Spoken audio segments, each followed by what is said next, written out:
الحمد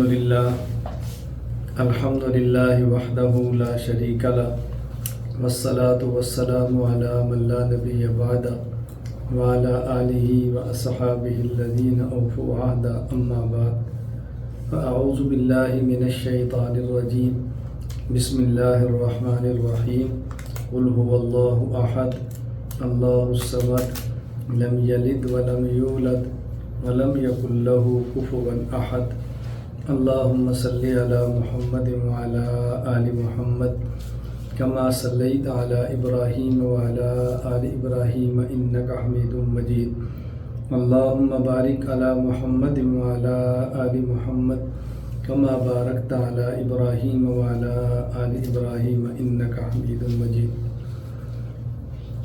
اللہ تعالیٰ کے فضل و کرم سے تخصص فی العقائد الاسلامیہ شروع ہے، اور اس کے اسباق میں سے ہم کتب عقائد کے اسباق پڑھ رہے ہیں۔ سب سے پہلے ہم نے العقائد الاسلامیہ یعنی اسلامی عقائد کتاب پڑھی، اس کے بعد کتاب العقائد پڑھی، اور آج ہم العقیدۃ الحسنہ شروع کریں گے انشاءاللہ۔ میں اس کتاب کے مصنف کا مختصر سا تذکرہ کرتا ہوں۔ العقیدۃ الحسنہ کے مصنف ہیں حضرت شاہ ولی اللہ احمد بن عبد الرحیم محدث دہلوی نور اللہ مرقدہ۔ آپ کا نام احمد، لقب ولی اللہ اور قطب الدین بھی ہے۔ حضرت 4 شوال 1114 ہجری کو ہندوستان کے شہر دہلی میں پیدا ہوئے۔ 5 سال کی عمر میں آپ نے مکتب میں داخلہ لیا اور پڑھنا شروع کیا۔ 7 سال کی عمر میں قرآن کریم کو مکمل حفظ فرما لیا، اور 10 سال کی عمر میں شرح ملا جامی تک آپ کی درس نظامی کی تعلیم پہنچ گئی۔ اس کے بعد آپ نے حضرت عبد الرحیم رحمہ اللہ تعالی، جو ان کے والد محترم تھے، ان سے آپ نے اصول، عقائد، فقہ، حدیث، تصوف اس کی کتب پڑھی، اور اپنے والد ہی سے 15 سال کی عمر میں بیعت ہوئے، اور سلسلہ نقشبندیہ میں آپ نے سلوک کی منازل طے فرمائی۔ ابھی حضرت کی عمر 17 سال تھی کہ آپ کے والد محترم رحمہ اللہ تعالی انتقال فرما گئے، تو اس کے بعد آپ نے درس و تدریس کا سلسلہ شروع فرمایا، اور تقریباً 29 سال کی عمر کے لگ بھگ آپ کی عمر ہوگی کہ 1143 ہجری میں آپ نے مکہ مکرمہ کا سفر فرمایا، حج بیت اللہ فرمایا، اور وہاں 2 سال تک حجاز میں مقیم رہے۔ وہاں کے شیوخ سے علمی استفادہ فرمایا۔ سب سے زیادہ شیخ ابو طاہر محمد عبد السمیع بن ابراہیم القردی المدنی الشافعی رحمہ اللہ سے استفادہ فرمایا، اور اس کے بعد آپ 1145 ہجری میں واپس ہندوستان تشریف لائے، اور اپنے والد ماجد رحمہ اللہ تعالی کے مدرسہ رحیمیہ میں درس و تدریس کا سلسلہ شروع فرمایا، اور پھر تا دم آخر حضرت اپنے علمی، اصلاحی، تدریسی کام کے اندر مشغول رہے۔ اللہ تعالیٰ نے آپ کو علوم نقلیہ عقلیہ میں بہت زیادہ ملکہ عطا فرمایا تھا۔ شریعت کے رموز، اسرار، کلامی مباحث، مسائل تصوف، اخلاق و حکمت پر آپ کی گہری نظر تھی۔ احادیث کی توجیہ میں اپنی مثال آپ تھے۔ اپنے دور کی ملکی سیاست پر بھی گہری نظر رکھتے تھے۔ حضرت نے تصانیف فرمائی ہیں، اللہ تعالی ہمیں اس سے استفادہ کی توفیق عطا فرمائے۔ فتح الرحمن فی ترجمۃ القرآن سلیس فارسی زبان کا ترجمہ ہے۔ الفوز الکبیر فی علوم تفسیر، الفوز الکبیر فی اصول تفسیر۔ آپ کو نام سے اندازہ ہو رہا ہے کہ اس کا موضوع کیا ہے۔ المصوّع فی الموطا، موطا کی شرح ہے۔ مصوّع فی حدیث موطا، شرح تراجم ابواب البخاری۔ امام بخاری رحمہ اللہ تعالیٰ نے اپنی کتاب سے بخاری میں جو عنوانات قائم فرمائے ہیں، جنہیں تراجم کہتے ہیں، اس کی آپ نے شرح فرمائی ہے۔ حجت اللہ البالغہ حضرت کی بہت اہم کتاب ہے، اور واقعتاً اس قابل ہے کہ اس کو ہر عالم پڑھے۔ دعا فرمائیں، ارادہ میرا بھی ہے کہ اس کی باقاعدہ تدریس ہونی چاہیے حجت اللہ البالغہ کی۔ الانصاف فی بیان سبب الاختلاف، العقیدۃ الحسنہ، عقد الجید فی بیان احکام الاجتہاد والتقلید، الطاف القدس فی لطائف معرفت النفس، ازالۃ الخفاء عن خلافت الخلفاء، التفہیمات الالہیہ۔ 1176 ہجری میں آپ اس دار فانی سے رخصت ہوئے، اللہ تعالیٰ ان کے درجات کو بلند فرمائے۔ اب ہم العقیدۃ الحسنہ کو شروع کرتے ہیں۔ یہ ذہن نشین فرما لیں کہ العقیدۃ الحسنہ میں جتنے عقائد ہیں ان عقائد پر تفصیلاً ہم دلائل سے بات نہیں کریں گے۔ اس کی وجہ تمام کتب عقائد میں عقائد ایک جیسے ہوتے ہیں، الگ الگ نہیں ہوتے، تعبیر الگ ہوتی ہے، اس کو بیان کا طرز الگ ہوتا ہے۔ ہاں بسا اوقات بعض مصنف بعض عقائد کو ذکر کر دیتے ہیں، بعض کو ذکر نہیں کرتے، اور بعض مصنفین اپنے دور کے فتنوں کو سامنے رکھ کے بعض عقائد پر زیادہ اہمیت سے گفتگو فرماتے ہیں۔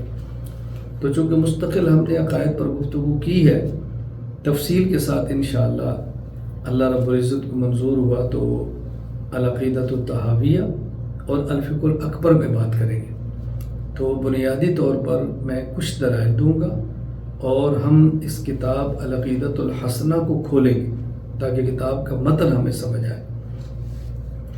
الحمدللہ رب العالمین والصلاة والسلام علی سیدنا محمد خاتم النبیین وآلہ واصحابہ اجمعین، اما بعد، فیقول العبد المفتقر الی رحمت اللہ الکریم احمد المدعو بولی اللہ بن عبد الرحیم احسن اللہ تعالی الیہما، اشہد اللہ تعالی ومن حضر من الملائکہ والجن والانس انی اعتقد من صمیم قلبی۔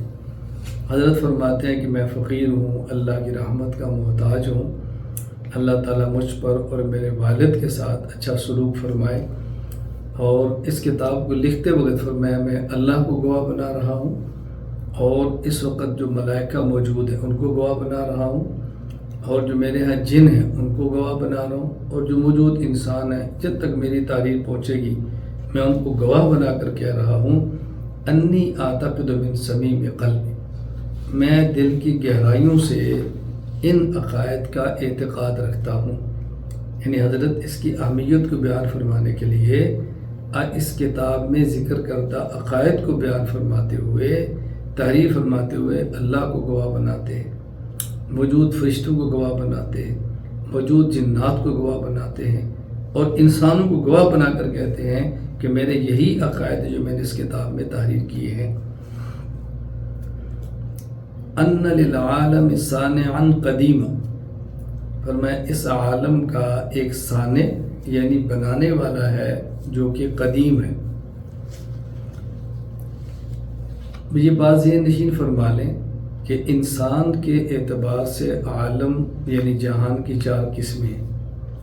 نمبر 1 عالم ارواح، نمبر 2 عالم دنیا، عالم برزخ، عالم آخرت۔ عالم ارواح جہاں پر انسانوں کی روحیں ہیں اسے کہتے ہیں انتظار کی جگہ، ایک روح آ رہی ہے پھر دوسری آ رہی ہے۔ عالم دنیا یہ کام کی جگہ جہاں پر ہم ہیں۔ عالم برزخ آرام کی جگہ جو موت کے بعد ہے، اور عالم آخرت انعام کی جگہ۔ دوسری بات یہ سمجھیں، اللہ تعالیٰ کے ما سوا کو یعنی اللہ کے علاوہ جو کچھ ہے اس کو عالم کہتے ہیں۔ یہاں لفظ عالم اس میں جنس ہے جس سے مراد تمام عالمین ہیں۔ اللہ تعالیٰ نے تمام عالمین کو، تمام جہانوں کو پیدا فرمایا ہے۔ سورہ الف لام میم سجدہ آیت نمبر 4، اللہ الذی خلق السماوات والارض وما بینہما فی 6 ایام، 6 دنوں میں اللہ نے تمام عالمین کو پیدا فرمایا۔ سورۃ النمل آیت نمبر 88، صنع اللہ الذی اتقن کل شیء انہ خبیر بما تفعلون، یعنی اللہ تعالیٰ صانع ہے. صانع کا معنی بنانے والا. گویا حضرت نے اللہ کے وجود پر یہ دلیل پیش کی ہے کہ ہر عالم کے لیے ایک صانع ہوتا ہے. تو پوری کائنات کا صانع اللہ ہے. ہر مفعول کا فاعل ہوتا ہے. ہر اثر کا ایک مؤثر ہوتا ہے. ہر موجود کا ایک موجد ہوتا ہے. تو کیسے ممکن ہے کائنات ہو اور اس کا بنانے والا نہ ہو؟ اللہ صانع ہے. اور پھر یہ اللہ تعالیٰ قدیم ہے. قدیم اس ذات کو کہتے ہیں جس کا وجود ہمیشہ سے ہو. اللہ تعالیٰ کو قدیم ماننا ضروری ہے. کیوں؟ اگر قدیم نہ مانے تو اس کا معنی ہوگا کہ اللہ تعالیٰ کے وجود کے راستے میں کوئی رکاوٹ تھی. کوئی رکاوٹ ختم ہوئی تو اللہ تعالیٰ کو وجود ملا. جبکہ اللہ تعالیٰ تو صمد ہیں. اور صمد کا معنی لا یحتاج الی احد و یحتاج الیہ کل احد، جس کا ہر کوئی محتاج ہو اور کسی کا محتاج نہ ہو. تو اللہ تعالیٰ کسی چیز کے محتاج نہیں ہے کہ اللہ کے پیدا ہونے میں کوئی رکاوٹ ہو. اللہ ہمیشہ سے ہے. اللہ ہمیشہ سے. لم یزل ولا یزال، اللہ ہمیشہ سے ہے اور اللہ ہمیشہ رہے گا. لم یزل کا معنی ہمیشہ سے، لا یزال کا معنی ہمیشہ رہے گا. تو اللہ تعالیٰ جب کوئی نہیں تھا تب بھی تھے، جب کوئی نہیں ہوگا اللہ تب بھی ہوں گے. تو اللہ تعالیٰ اول ہیں، اللہ تعالیٰ آخر ہیں. لیکن اول اور آخر کا معنی ایک ہوتا ہے اول اور آخر حقیقی، اور ایک ہوتا ہے اول اور آخر اضافی. اول و آخر حقیقی کا معنی یہ ہوتا ہے، اول حقیقی کہیں گے کہ جس سے پہلے کوئی نہ ہو، اور آخر حقیقی کہیں گے جس کے بعد کوئی نہ ہو. اول اضافی کہیں گے جس سے پہلے کوئی ہو سکتا ہو، اور آخر اضافی کہیں گے جس کے بعد کوئی ہو سکتا ہو. اللہ تعالیٰ اول حقیقی ہیں کہ ان سے پہلے کوئی نہیں ہو سکتا. اللہ آخر حقیقی ہیں کہ اللہ کے بعد کوئی نہیں ہو سکتا. اللہ کے ماں سوا اگر کوئی اول اور آخر ہو تو اس سے پہلے بھی ہو سکتا ہے، اس کے بعد بھی ہو سکتا ہے. سورۃ الحدید آیت نمبر 3، هو الاول والآخر والظاہر والباطن وهو بكل شیء علیم. اللہ اول بھی ہے، اللہ آخر بھی ہے، اللہ ظاہر بھی ہے، اللہ باطن بھی ہے. ایک حدیث پاک ہے صحیح مسلم حدیث نمبر 2713. حضرت ابو صالح اس کو روایت کرتے ہیں حضرت ابو ہریرہ رضی اللہ تعالیٰ عنہ سے. حضرت ابو ہریرہ رضی اللہ تعالیٰ عنہ اس دعا کو نقل کرتے ہیں رسول اکرم صلی اللہ علیہ وسلم سے. حضرت سہیل فرماتے ہیں کہ میرے والد ابو صالح حکم دیتے تھے کہ جب ہم رات کو سونے لگیں تو ہم دائیں پہلو پر لیٹیں اور اس کے بعد یہ دعا مانگیں.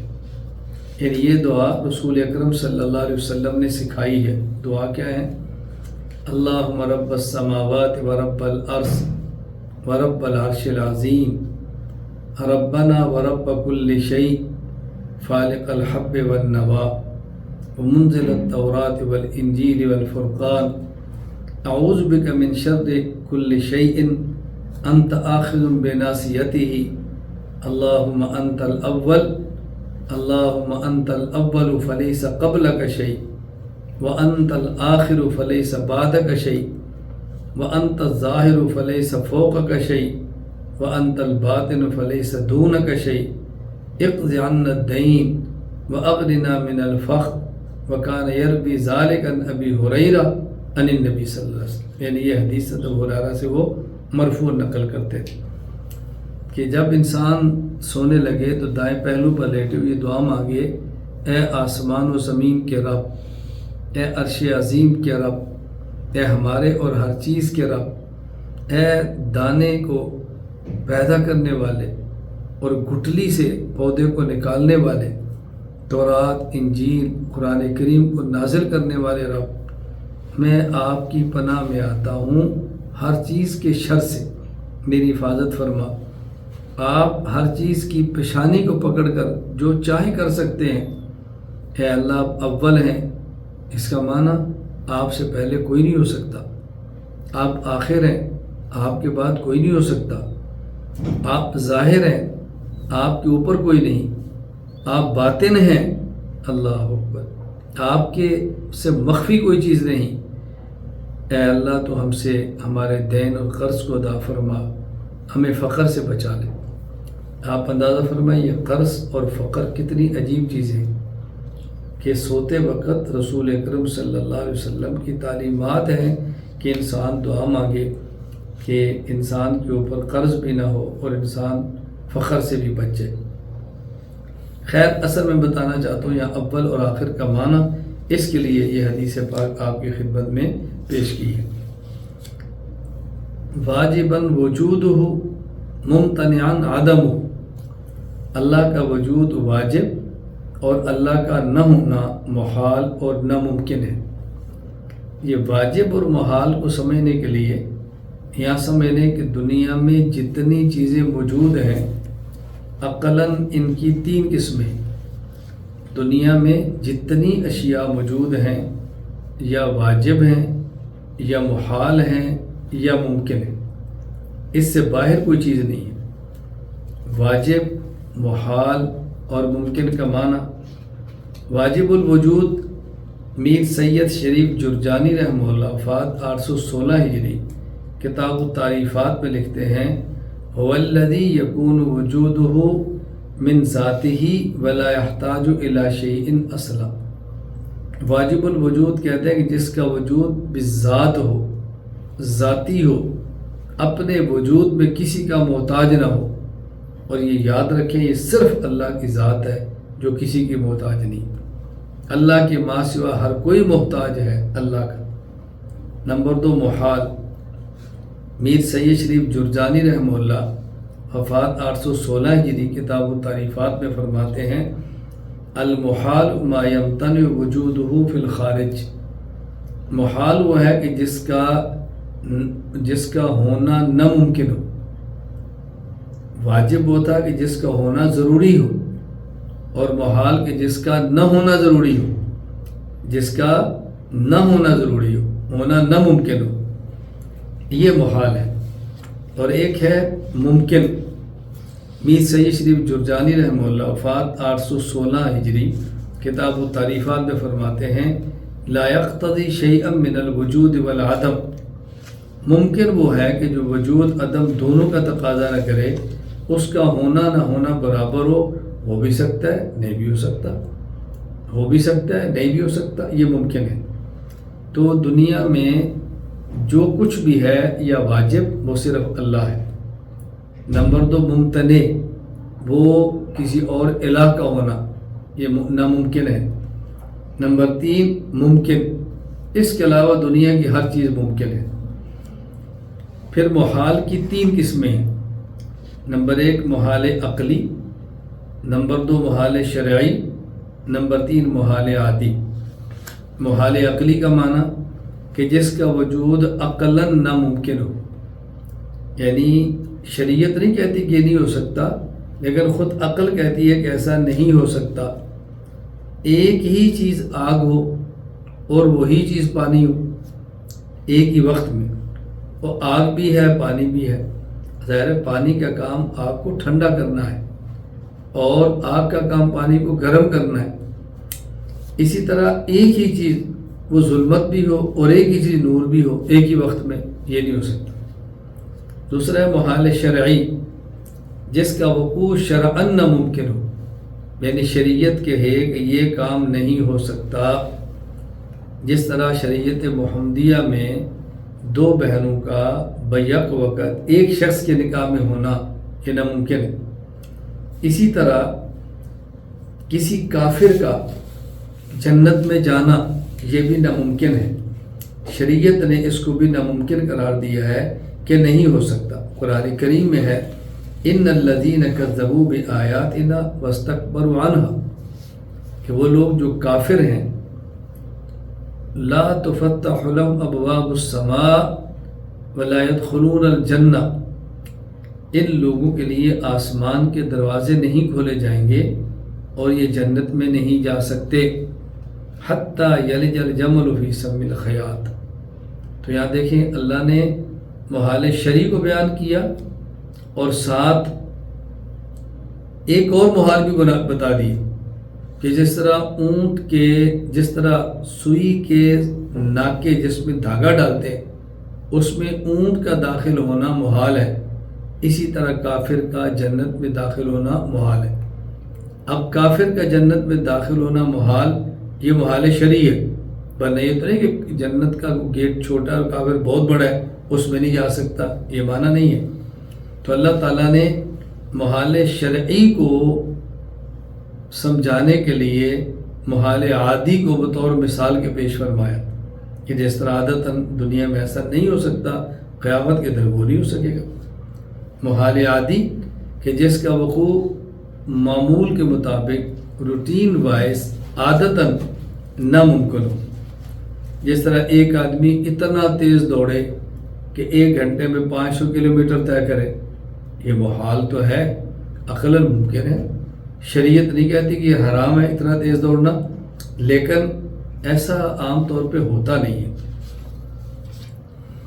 وَهُوَ الْكَبِيرُ الْمُتَعَالِ، اللہ تعالیٰ بڑا ہے اور اللہ تعالیٰ بلند تر ہے۔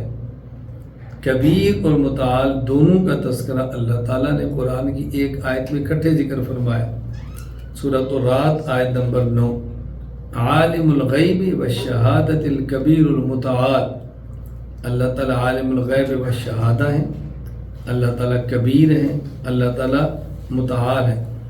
کبیر کا معنی اللہ تعالیٰ برتر ہے اور متعال کا معنی اللہ تعالیٰ عظمتوں والے ہیں۔ تفسیر تبری میں اس آیت کا معنی بیان کیا، الکبیر الذی کل شیء دون، المتعال المستعلی علی کل شیء بقدرتہ، کبیر اس ذات کو کہتے ہیں کہ باقی چیزیں اس سے چھوٹی ہوں، اور متعال اس ذات کو کہتے ہیں جو اپنی قدرت کی وجہ سے تمام چیزوں سے بالاتر ہو۔ تو اللہ تعالیٰ کبیر بھی ہے اور اللہ تعالیٰ متعال بھی ہے۔ اللہ اکبر۔ متصفا بجمیع صفات الکمال، منزہ من جمیع سمات النقص والزوال، وهو خالق لجمیع المخلوقات، عالم بجمیع المعلومات، قادر علی جمیع الممکنات، مرید لجمیع الکائنات، حی سمیع بصیر۔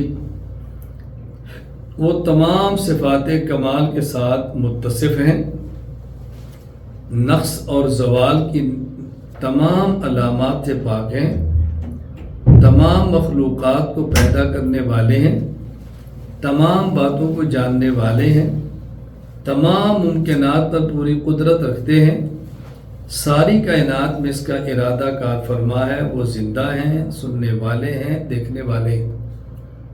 یہ بات ذہن نشین فرما لیں، اللہ تعالیٰ کی بعض صفات ذاتیہ ہیں اور بعض صفات اللہ تعالیٰ کی فعلیہ ہیں۔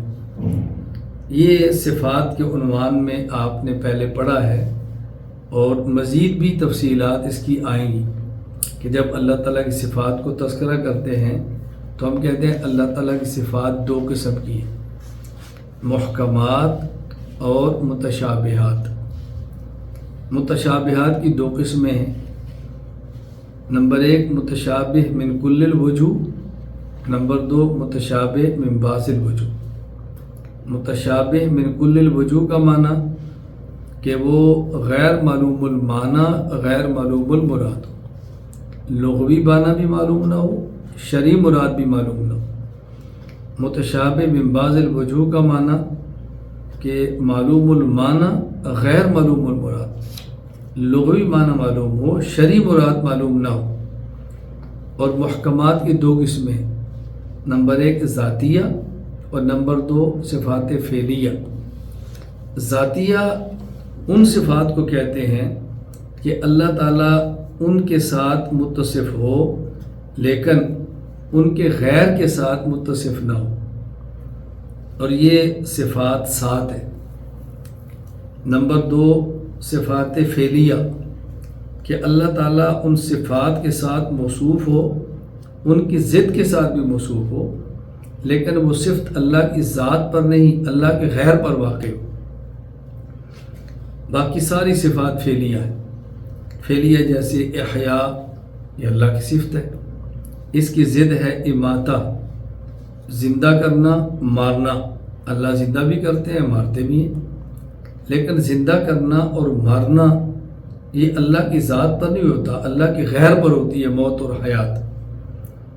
تو صفات فعلیہ بہت ساری ہیں، انسان کے اختیار میں بھی نہیں اس کو شمار بھی کر سکے.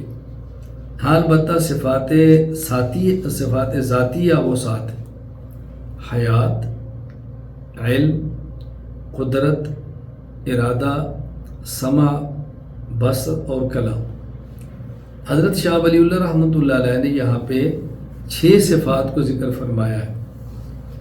نمبر 1 حیات، نمبر 2 علم، نمبر 3 قدرت، نمبر 4 سمع، نمبر 5 بصر، نمبر 6 ارادہ. یہ جو 7ویں صفت کلام ہے اس کا یہاں ذکر نہیں کیا، کیونکہ صفت کلام آگے مستقل اس کو بیان فرمائیں.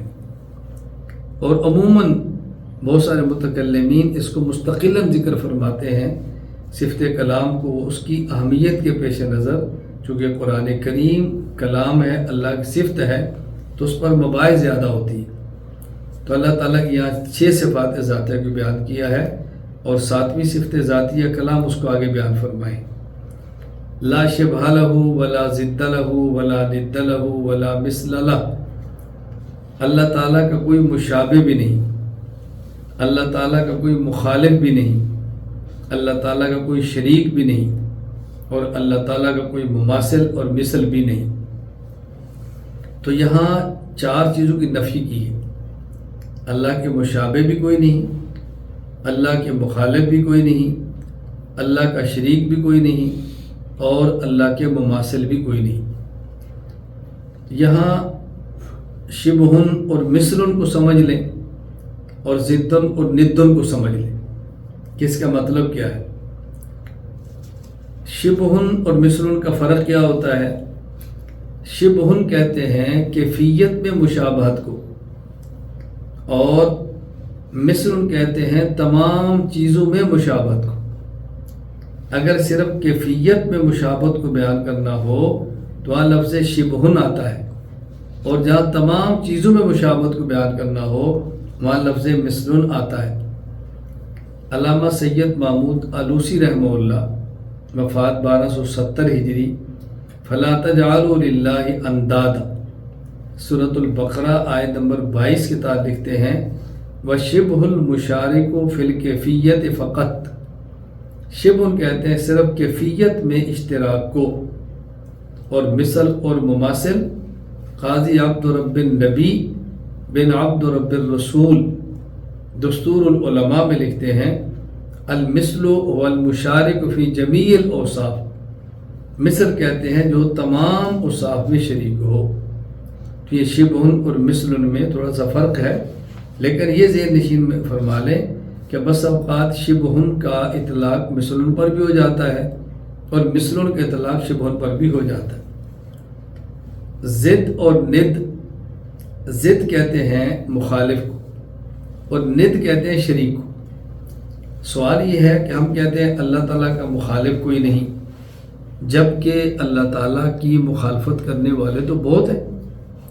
ہم کہتے ہیں اللہ تعالیٰ کا شریک کوئی نہیں، جبکہ دنیا میں لوگوں نے ہزاروں، لاکھوں، بلکہ کروڑوں شریک بنا رکھے ہیں.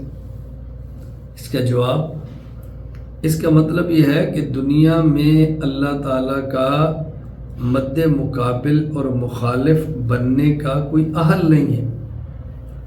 اللہ تعالیٰ کا دنیا میں کوئی شریک بننے کا اہل نہیں ہے. کسی میں اہلیت نہیں ہے کہ اللہ کا مخالف اور مد مقابل بن سکے. کسی میں اہلیت نہیں ہے کہ اللہ تعالیٰ کا شریک بن سکے. الوہیت میں ممکن نہیں ہے. باقی لوگوں نے کوشش کی ہے تو پھر جوتے کھائے، پھر مار کھائی ہے، ذلیل ہوئے ہیں، رسوا ہوئے ہیں. بڑے بڑے فرعون دنیا میں آئے ہیں جنہوں نے دعوے کیے ہیں خدائی کے. بڑے بڑے لوگ ہیں جنہیں دعوے کے خدا سے مقابلے کے، آج ان کے نام و نشان بھی مٹ گئے. تو ضد اور ند نہ ہونے کا معنی یہ ہے کہ کسی میں اللہ کا مد مقابل اور اللہ کا شریک بننے کی اہلیت نہیں ہے.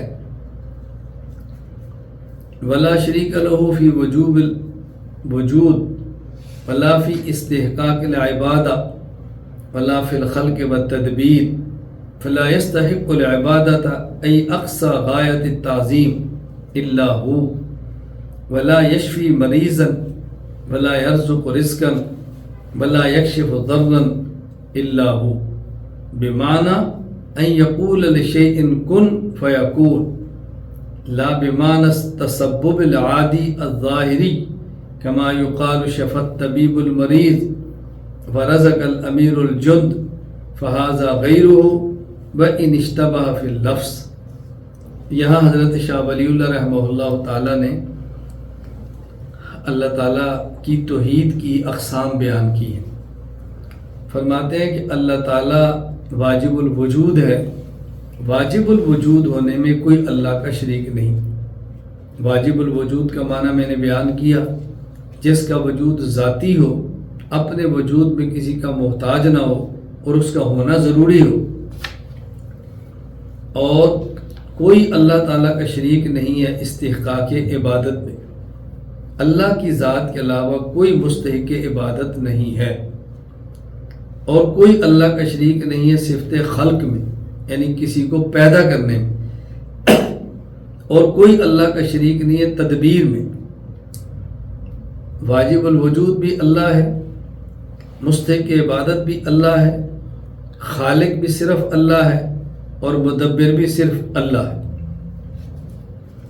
آگے اس کی تھوڑی سی وضاحت فرما دی ہے کہ مستحق عبادت اللہ ہے۔ کیا معنی؟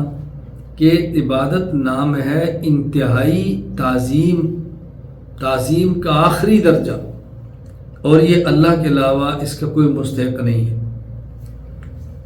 دنیا میں انسان کسی کی عظمت کے لیے کھڑا ہو سکتا ہے، ہو جاتا ہے، جھک جاتا ہے، جھکتے ہیں لوگ، لیکن تعظیم کا سب سے آخری درجہ کہ انسان اپنی پیشانی اور ناک اس کے سامنے رکھ دے، یہ صرف اللہ کا خاص ہے، اللہ کے علاوہ کسی کے لیے یہ جائز نہیں ہے۔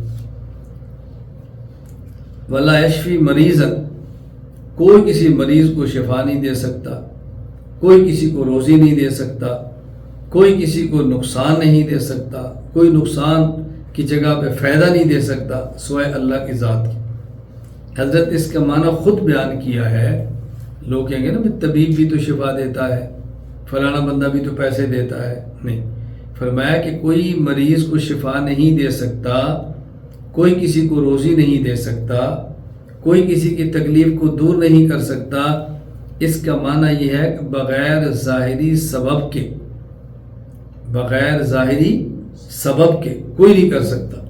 یہ صرف اللہ کی ذات کا خاصہ ہے کہ بغیر اسباب کے بھی اللہ ایسا فرما سکتے ہیں۔ باقی جو دنیا میں کہتے ہیں کہ فلاں طبیب نے علاج کیا، فلاں طبیب نے شفا دی ہے، اس کا معنی یہ نہیں ہوتا فلاں طبیب نے، حکیم نے فلاں مریض کو ٹھیک کیا ہے۔ اس کا معنی ہوتا ہے کہ اس نے علاج کیا ہے، اسباب اختیار کیے، اللہ اس کو شفا دیتے اور کہتا ہے جی فلاں بندے کو روزی فلاں دیتا ہے، تنخواہ اس کا معنی تنخواہ دیتا ہے۔ اس کا معنی یہ نہیں ہے کہ بغیر اسباب کے اس کو رزق دیتا ہے۔ تو لفظ ایک جیسے عموماً استعمال ہوتے ہیں، لیکن اللہ کی ذات ان معنی سے پاک ہے جو مخلوق کے لیے معنی استعمال ہوتے ہیں۔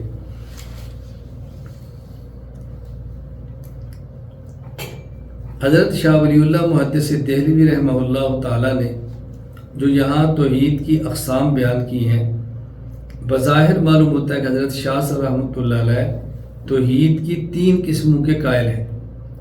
نمبر 1 توحید فی الذات، نمبر 2 توحید فی استحقاق العبادہ یعنی توحید فی الالوہیت، اور نمبر 3 توحید فی الافعال۔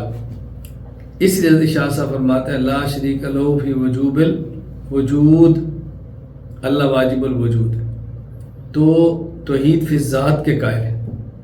فرماتے ہیں ولا فی استحقاق العبادہ، مستحق عبادت صرف اللہ ہے، تو اللہ کے لیے توحید فی استحقاق العبادہ یعنی توحید فی الالوہیت کے قائل ہے۔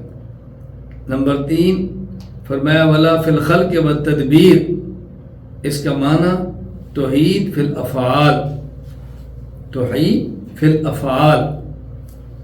میں نے آپ کو بتایا نا صفات کی قسمیں ذاتیہ اور ذاتیہ اور فعلیہ. یہ خلق اور تدبیر یہ صفات فعلیہ میں آتے ہیں. تو شاہ صاحب رحمۃ اللہ علیہ اللہ تعالیٰ کے لیے 3 قسم کی توحید کے قائل ہیں: توحید فی الذات، توحید فی الالوہیت اور توحید فی الافعال. ولا ظہیر لا، کوئی اللہ تعالیٰ کا مددگار نہیں ہے. مددگار کی ضرورت اس کو ہوتی ہے جو محتاج ہو. اللہ صمد ہے، لا یحتاج الی احد ہے، تو اللہ کو مددگار کیوں چاہیے ہوگا؟ اللہ کے ما سوا مدد کے محتاج ہے. سورہ فاطر آیت نمبر 15: یا ایھا الناس انتم الفقراء الی اللہ واللہ هو الغنی الحمید. فرمایا اے لوگو تم فقراء ہو، تم اللہ کے محتاج ہو، اللہ غنی ہے، اللہ حمید ہے. سورۃ الزاریات آیت نمبر 58: ان اللہ هو الرزاق ذو القوۃ المتین. اللہ تعالیٰ ہی رزق دینے والا، مستحکم قوت اور طاقت والا ہے، اللہ بے نیاز ہے. ولا یحل فی غیرہ ولا یتحد بغیرہ، وہ کسی دوسری چیز میں حلول بھی نہیں کرتا اور نہ ہی کسی اور چیز سے متحد ہوتا ہے. حضرت شاہ ولی اللہ رحمہ اللہ تعالیٰ نے یہاں اس بات کی نفی کی ہے کہ اللہ کی ذات کا حلول ہو یا اتحاد ہو. یعنی اللہ تعالیٰ صفت حلول سے بھی پاک ہے، اللہ تعالیٰ صفت اتحاد سے بھی پاک ہے. حلول اور اتحاد کا معنی کیا ہوتا ہے؟ حلول کا معنی ہوتا ہے کہ 2 چیزوں کا اس طرح ایک ہونا کہ ایک چیز کا وجود ختم ہو جائے. جیسے میٹھا پانی، میٹھا دودھ، شربت. اب دودھ میں چینی ملاتے ہیں تو دودھ اور چینی ایک ہوتے ہیں اور چینی اپنا وجود ختم کر دیتی ہے، تو کہیں گے چینی کا دودھ میں حلول ہو گیا ہے. اور ایک ہوتا ہے اتحاد، 2 چیزوں کا اس طرح ایک ہونا کہ ہر ایک چیز کا وجود باقی رہے. جس طرح ہم آملیٹ بناتے ہیں، آملیٹ میں انڈا، پیاز، ٹماٹر، ہری مرچ، گھی، آئل، کئی چیزیں ڈالتے ہیں تو اکٹھی بھی ہوتی ہیں اور ہر چیز اپنا وجود بھی رکھتی ہے. اللہ تعالیٰ صفت حلول اور صفت اتحاد سے پاک ہے. علامہ علی بن احمد بن ابراہیم المحائمی الہندی رحمہ اللہ، وفات 835 ہجری، اپنی تفسیر تبصیر الرحمن میں لکھتے ہیں: وَنَحْنُ أَقْرَبُ إِلَيْهِ مِنْ حَبْلِ الْوَرِيدِ کتاب. فرمایا وَنَحْنُ أَقْرَبُ إِلَيْهِ لَا بِالْمَكَانِ وَلَا بِالزَّمَانِ وَلَا بِالرُّتْبَةِ. یہ جو اللہ تعالیٰ فرماتے ہیں کہ ہم ان لوگوں سے ان کی شارت سے زیادہ قریب ہیں، تو یہ قرب مکانی بھی نہیں ہے، قرب زمانی بھی نہیں ہے، اور مرتبہ اور مقام بھی نہیں ہے، بل بالذات، بلکہ قرب ذاتی ہے. من غیر اختلاط ولا حلول ولا اتحاد، لیکن اختلاط بھی نہیں ہے، حلول بھی نہیں ہے، اتحاد بھی نہیں ہے، لیکن قرب ذاتی ہے. لا يقوم بذاته حادث فليس في ذاته ولا في صفاته حدوث وإنما الحدوث في تعلق الصفات بمتعلقاتها حتى يظهر الأفعال وحقيقته أن التعلق ليس أيضا بحادث ولكن الحادث والمتعلق فيظهر أحكام التعلق متفاوتة لتفاوت المتعلقات وهو بريء عن الحدوث والتجدد من جميع الوجود. لا يقوم بذاته حادث، کہتے ہیں کوئی زوال پذیر چیز اللہ کی ذات کے ساتھ قائم نہیں. اللہ ہمیشہ سے ہیں، ہمیشہ رہیں گے، اور کوئی ایسی چیز جو ہمیشہ سے نہ ہو وہ اللہ کی ذات کے ساتھ قائم نہیں ہے. فلیس فی ذاتی ولا فی صفاتی حدوث، اللہ کی ذات بھی قدیم ہے، اللہ کی صفات بھی قدیم ہے. اللہ کی ذات میں بھی حدوث نہیں، اللہ کی صفات میں بھی حدوث نہیں. حدوث کا معنی ایک چیز پہلے نہ ہو اور بعد میں آئے، اس کو حدوث کہتے ہیں۔ اللہ کی ذات بھی حادث نہیں، اللہ کی صفات بھی حادث نہیں۔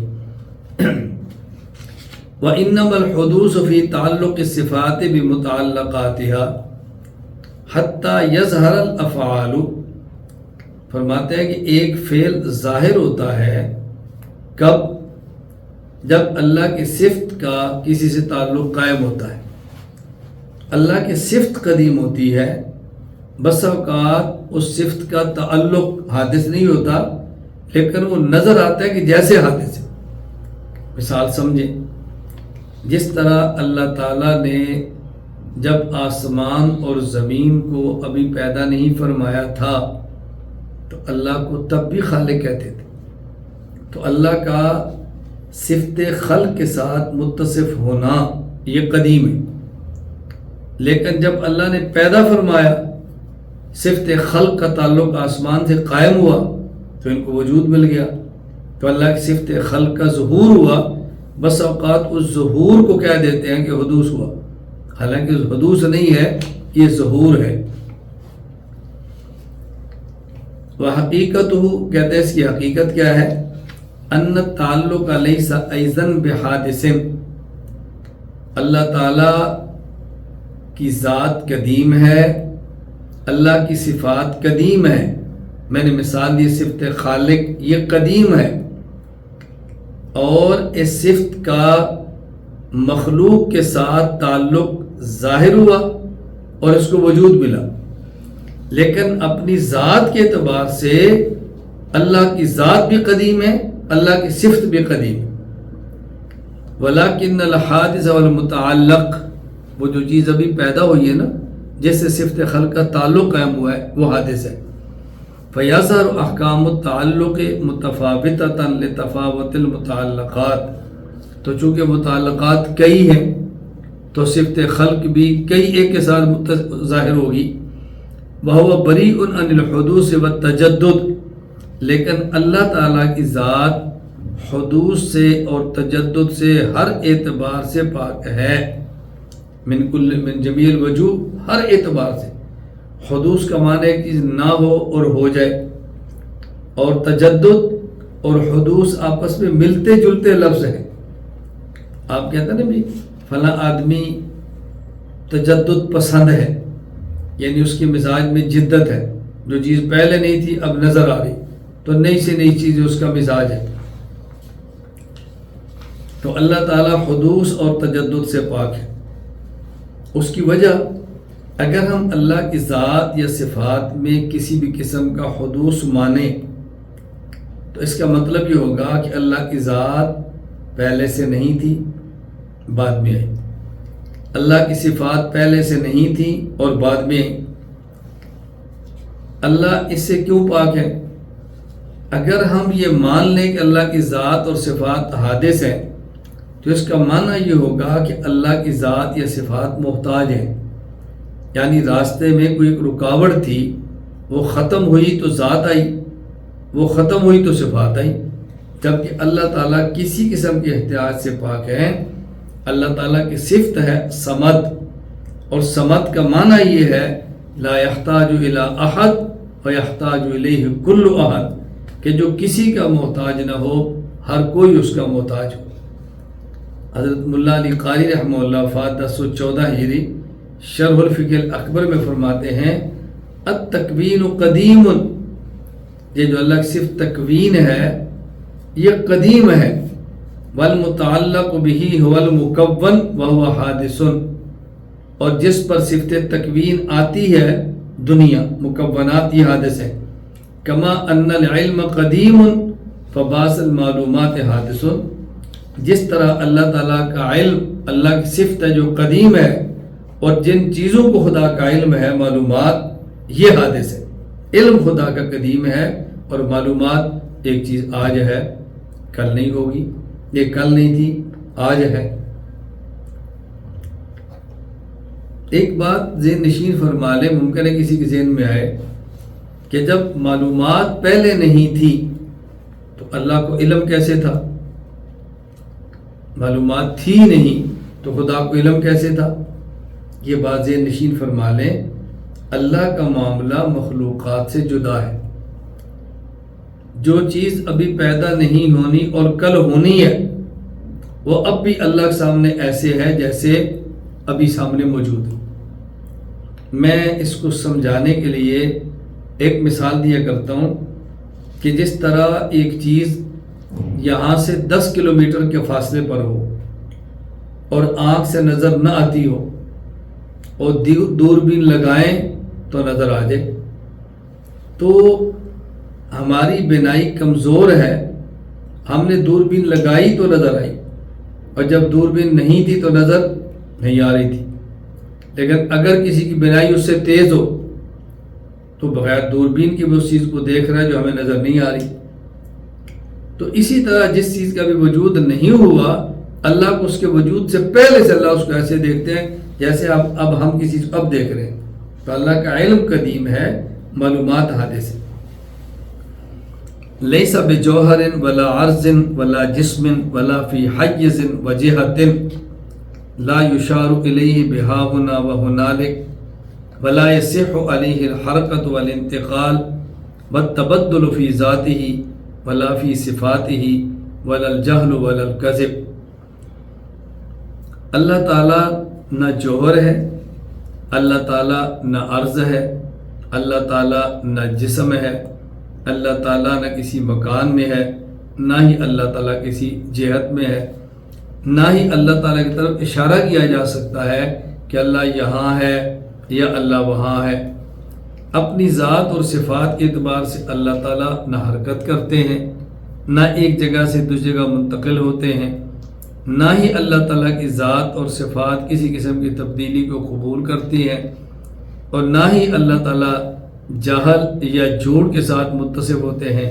یعنی اللہ تعالیٰ عالم ہے اور اللہ تعالیٰ صفت جہل کے ساتھ متصف نہیں ہے۔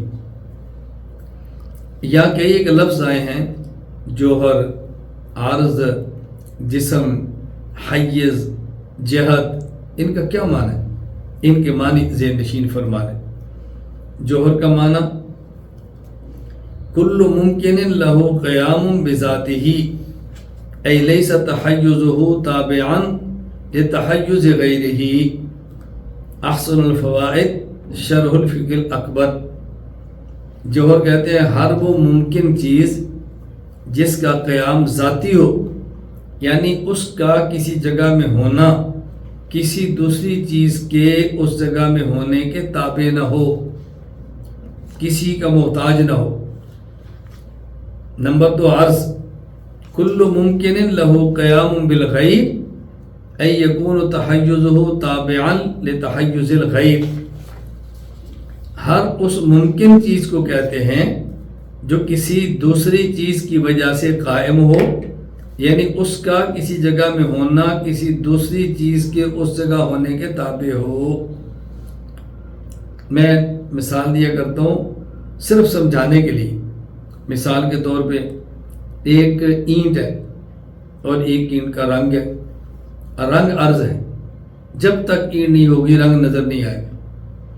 تو رنگ اپنے آپ کو دکھانے میں محتاج ہے اینٹ کا، اگر اینٹ نہیں ہوگی تو رنگ کبھی نظر نہیں آئے گا، تو ہم کہیں گے یہ جو رنگ ہے یہ عرض ہے۔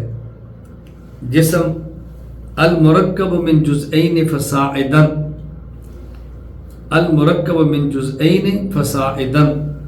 احسن الفوائد، جو 2 یا 2 سے زائد اجزاء سے مرکب ہو اس کو جسم کہتے ہیں۔ جو جسم ہوگا وہ جوہر بھی ہوگا، یہ ذہن میں رکھ لیں۔ جوہر جسم ہو یہ ضروری نہیں، لیکن جو جسم ہوگا وہ جوہر ہوگا۔ حیز، حیز کہتے ہیں مکان کو۔ شرح العقائد النصفیہ میں علامہ مسعود بن عمر تفتزانی وفات 792 ہجری فرماتے ہیں، الحیز هو الفراغ المتوہم الذي يشغله شيء ممتد او غیر ممتد۔ حیز اس مہوم خلا کا نام ہے، حیز نام ہے خلا کا، خالی جگہ کا، جس میں کوئی چیز سمائی ہوئی ہو، خواہ وہ چیز امتداد والی ہو، طول عرض عمق ہو، اور خواہ امتداد والی نہ ہو، طول عرض امکنا ہو، اسے کہتے ہیں مکان۔ دیکھو مکان کو سمجھانے کے لیے میں مثال دیتا ہوں، آپ ایک مثلث ایک شکل بنا لیں تکون والی، کوئی بھی آپ مثال دیکھیں، یہ آپ نے بنا لی ہے۔ اب یہ درمیان میں خالی جگہ ہے نا، اس خالی جگہ کو مکان کہیں گے، کیوں؟ اس کا طول بھی ہے، اس کا عرض بھی ہے نا، دیکھیں مکان طول بھی ہے عرض بھی ہے، تو اس کو کہیں گے مکان۔ تو مکان سے کہتے ہیں جو ایک خلا ہو اور موہوم ہو، بے شک اس کا وجود بھی نظر نہ آئے لیکن اس کو مکان کہیں گے۔ نمبر 5 جہت۔ سید مرتضی زبیدی رحمہ اللہ وفات 1205 ہجری تاج العروس میں لکھتے ہیں الجہت الناحیت والجانب۔ جہت کا معنی ہوتا ہے ایک سمت اور ایک کنارہ۔ یہاں ایک بات اچھی طرح سمجھ لیں، ایک دو باتیں سمجھ لیں۔ پہلی بات یہ سمجھیں، دنیا میں جب بھی کسی کا تعارف کرایا جائے، جب بھی کسی کا تعارف کرایا جائے، تعریف کی جائے، تو اس کی صفات وجودیہ کا ذکر کرتے ہیں۔ اللہ کی ذات ایسی ہے کہ ان کی تعریف کرتے ہوئے صفات وجودیہ کا نہیں، صفات سلبیہ کا ذکر کرتے ہیں۔ دنیا میں کسی کی تعریف کرنی ان کی یہ کیا ہے تو بتاتے ہیں یہ ہے یہ ہے، اور اللہ کے بارے میں بتانا چاہیں کہ اللہ کیا ہے تو ہم یہ نہیں بتا سکتے کیا ہے، یہ بتا سکتے ہیں یہ بھی نہیں ہے، یہ بھی نہیں ہے، یہ بھی نہیں۔ یہاں دو بات میں فرق سمجھ لیں، ایک ہے ذات اور ایک ہے صفات۔ اللہ تعالیٰ کی صفات کا جب تعارف کرائیں گے یہ الگ چیز ہے، اللہ کی یہ صفت ہے، یہ صفت ہے، یہ صفت ہے، لیکن جب اللہ تعالیٰ کی ذات بتائیں گے تو ذات کے بارے میں نہیں بتا سکتے کہ اللہ کی ذات کیا ہے۔ دنیا میں کسی بھی چیز کی ذات کا تعارف کرائیں گے تو آپ بتا سکتے ہیں اس کا مٹیریل کیا ہے، یہ کس سے بنی ہے، لیکن اللہ کی ذات کے بارے میں نہیں کہہ سکتے کہ اللہ کا الیاذ باللہ لفظ کہتے مجھے ڈر لگتا ہے، نہیں بتا سکتے کہ اللہ کی ذات کیا ہے، اللہ کا وجود کس سے ہے۔ اس لیے دنیا کی اشیاء کو جب بیان کریں گے تو وہاں پہ وجودی چیزوں کا ذکر کریں گے، اور جب اللہ تعالیٰ کا ذکر کریں گے تو وہاں وجودی نہیں بلکہ وہاں سلبی چیزوں کا ذکر کریں گے۔ دیکھیں اللہ تعالیٰ کیا ہے، ہم نے کہا جی جوہر بھی نہیں ہے، عرض بھی نہیں ہے۔ اللہ تعالیٰ کیا ہے؟ اللہ تعالیٰ کسی مکان میں بھی نہیں آ سکتے، اللہ تعالیٰ منتقل بھی نہیں ہوتے، اللہ متحرک بھی نہیں ہے، اللہ ساکن بھی نہیں ہے، تو نفی ہو رہی ہے، لیکن ہے کیا یہ انسان کے اختیار میں نہیں۔ قل هو اللہ احد۔ مشرکین نے پوچھا تھا کہ بتاؤ اللہ کی ماہیت کیا ہے، تو آپ نے فرمایا تم بتاؤ وہ احد ہے، وہ صمد ہے، وہ لم یلد ہے، وہ لم یولد ہے، لم یکن لہ کفوا احد ہے۔ یہ بتانا کہ اللہ تعالیٰ جوہر بھی نہیں، جسم بھی نہیں، عرض بھی نہیں، کسی جہت اور مکان میں نہیں، اس کو سمجھنا عام بندے کے بس میں نہیں ہے۔ اس لیے اللہ تعالیٰ کا تعارف اللہ کی صفات سے کرا دیا جاتا ہے۔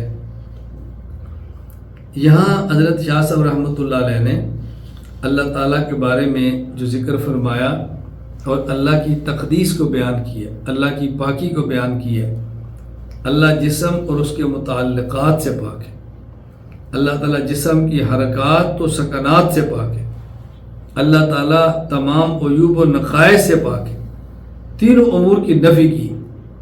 اللہ تعالیٰ جسم متعلقات سے پاک ہے، اللہ تعالیٰ جسم کی حرکات سے پاک ہے، اللہ تعالیٰ کسی ذات میں پائے جانے والے عیوب و نقائص سے پاک ہے۔ اس کی وجہ اللہ تعالیٰ جسم اور اس کے متعلقات سے پاک ہے۔ وجہ اگر ہم خدا کو جسم مانیں تو پھر جسم ہمیشہ مرکب ہوتا ہے دو یا دو سے زائد چیزوں سے۔ مرکب کا معنی پہلے نہیں تھا، اب ہوگا اور پھر نہیں رہے گا، وہ فنا ہو جاتا ہے، اور اللہ کی ذات فانی نہیں ہے، اللہ کی ذات ہمیشہ ہمیشہ رہنے والی۔ اس لیے کہا کہ اللہ تعالیٰ جسم سے پاک ہے۔ تو اللہ تعالیٰ کو جسم اور اس کے متعلقات سے پاک مانا، اس کی وجہ یہ ہے کہ جسم مرکب ہوتا ہے، اور کسی چیز کا مرکب ہونا اس کے حدوث اور فنائیت کی دلیل ہے، جبکہ اللہ تعالیٰ ہمیشہ رہنے والے ہیں۔ سورۃ الرحمن آیت نمبر 26، کل من علیہا فان ویبقی وجہ ربک ذو الجلال والاکرام۔ سورۃ القصص آیت نمبر 88، کل شیء ہالک الا وجہ لہ الحکم والیہ ترجعون۔ اللہ تعالیٰ کو ہم جسم نہیں مان سکتے، اللہ تعالیٰ جسم سے پاک ہے۔ اس کی وجہ، جسم ہمیشہ دو یا دو سے زائد چیزوں سے مل کر بنتا ہے۔ جسم ہمیشہ دو یا دو سے زائد چیزوں سے مل کر بنتا ہے، یعنی مرکب ہوتا ہے، اور مرکب وہ ہوگا کہ پہلے دو مفرد ہو پھر مرکب بنے گا۔ تو مرکب بعد میں بنتا ہے، پہلے نہیں ہوتا، تو مرکب حادث ہوتا ہے۔ تو اللہ کی ذات حادث نہیں، اللہ کی ذات تو ہمیشہ سے۔ دیکھیں، اللہ کو جسم مانیں گے تو مرکب ماننا پڑے گا نا، تو پہلے مرکب نہیں ہوتا، وہ بعد میں بنتا ہے۔ اللہ تو ہمیشہ سے، اللہ کو جسم کیسے مانیں گے؟ اچھا، اللہ تعالیٰ کو جسم سے پاک کیوں مانتے ہیں؟ جسم جتنا بھی بڑا ہو اس کی حد ہوتی ہے، جتنا بھی بڑا ہو کسی نہ جگہ پر جا کر ختم ہو جائے گا، اور اللہ تعالیٰ کی ذات غیر محدود ہے، اس لیے ہم اللہ تعالیٰ کو جسم نہیں مان سکتے۔ ہم اللہ تعالیٰ کو جسم سے پاک کیوں مانتے ہیں؟ جسم خاص مکان کو چاہتا ہے، مکان نہ ہو جسم نہیں ہو سکتا، اور اللہ تعالیٰ مکان سے پاک ہے، لہٰذا اللہ تعالیٰ جسم سے بھی پاک ہے۔ تو میں نے آپ کی خدمت میں دلائل پیش کی ہیں کہ ہم اللہ کو جسم سے پاک کیوں مانتے ہیں۔ اللہ تعالیٰ کو جسم کی حرکات اور صفات سے بھی پاک مانتے ہیں۔ کیوں؟ اس لیے کہ حرکات اور صفات تو جسم کی ہوں گی۔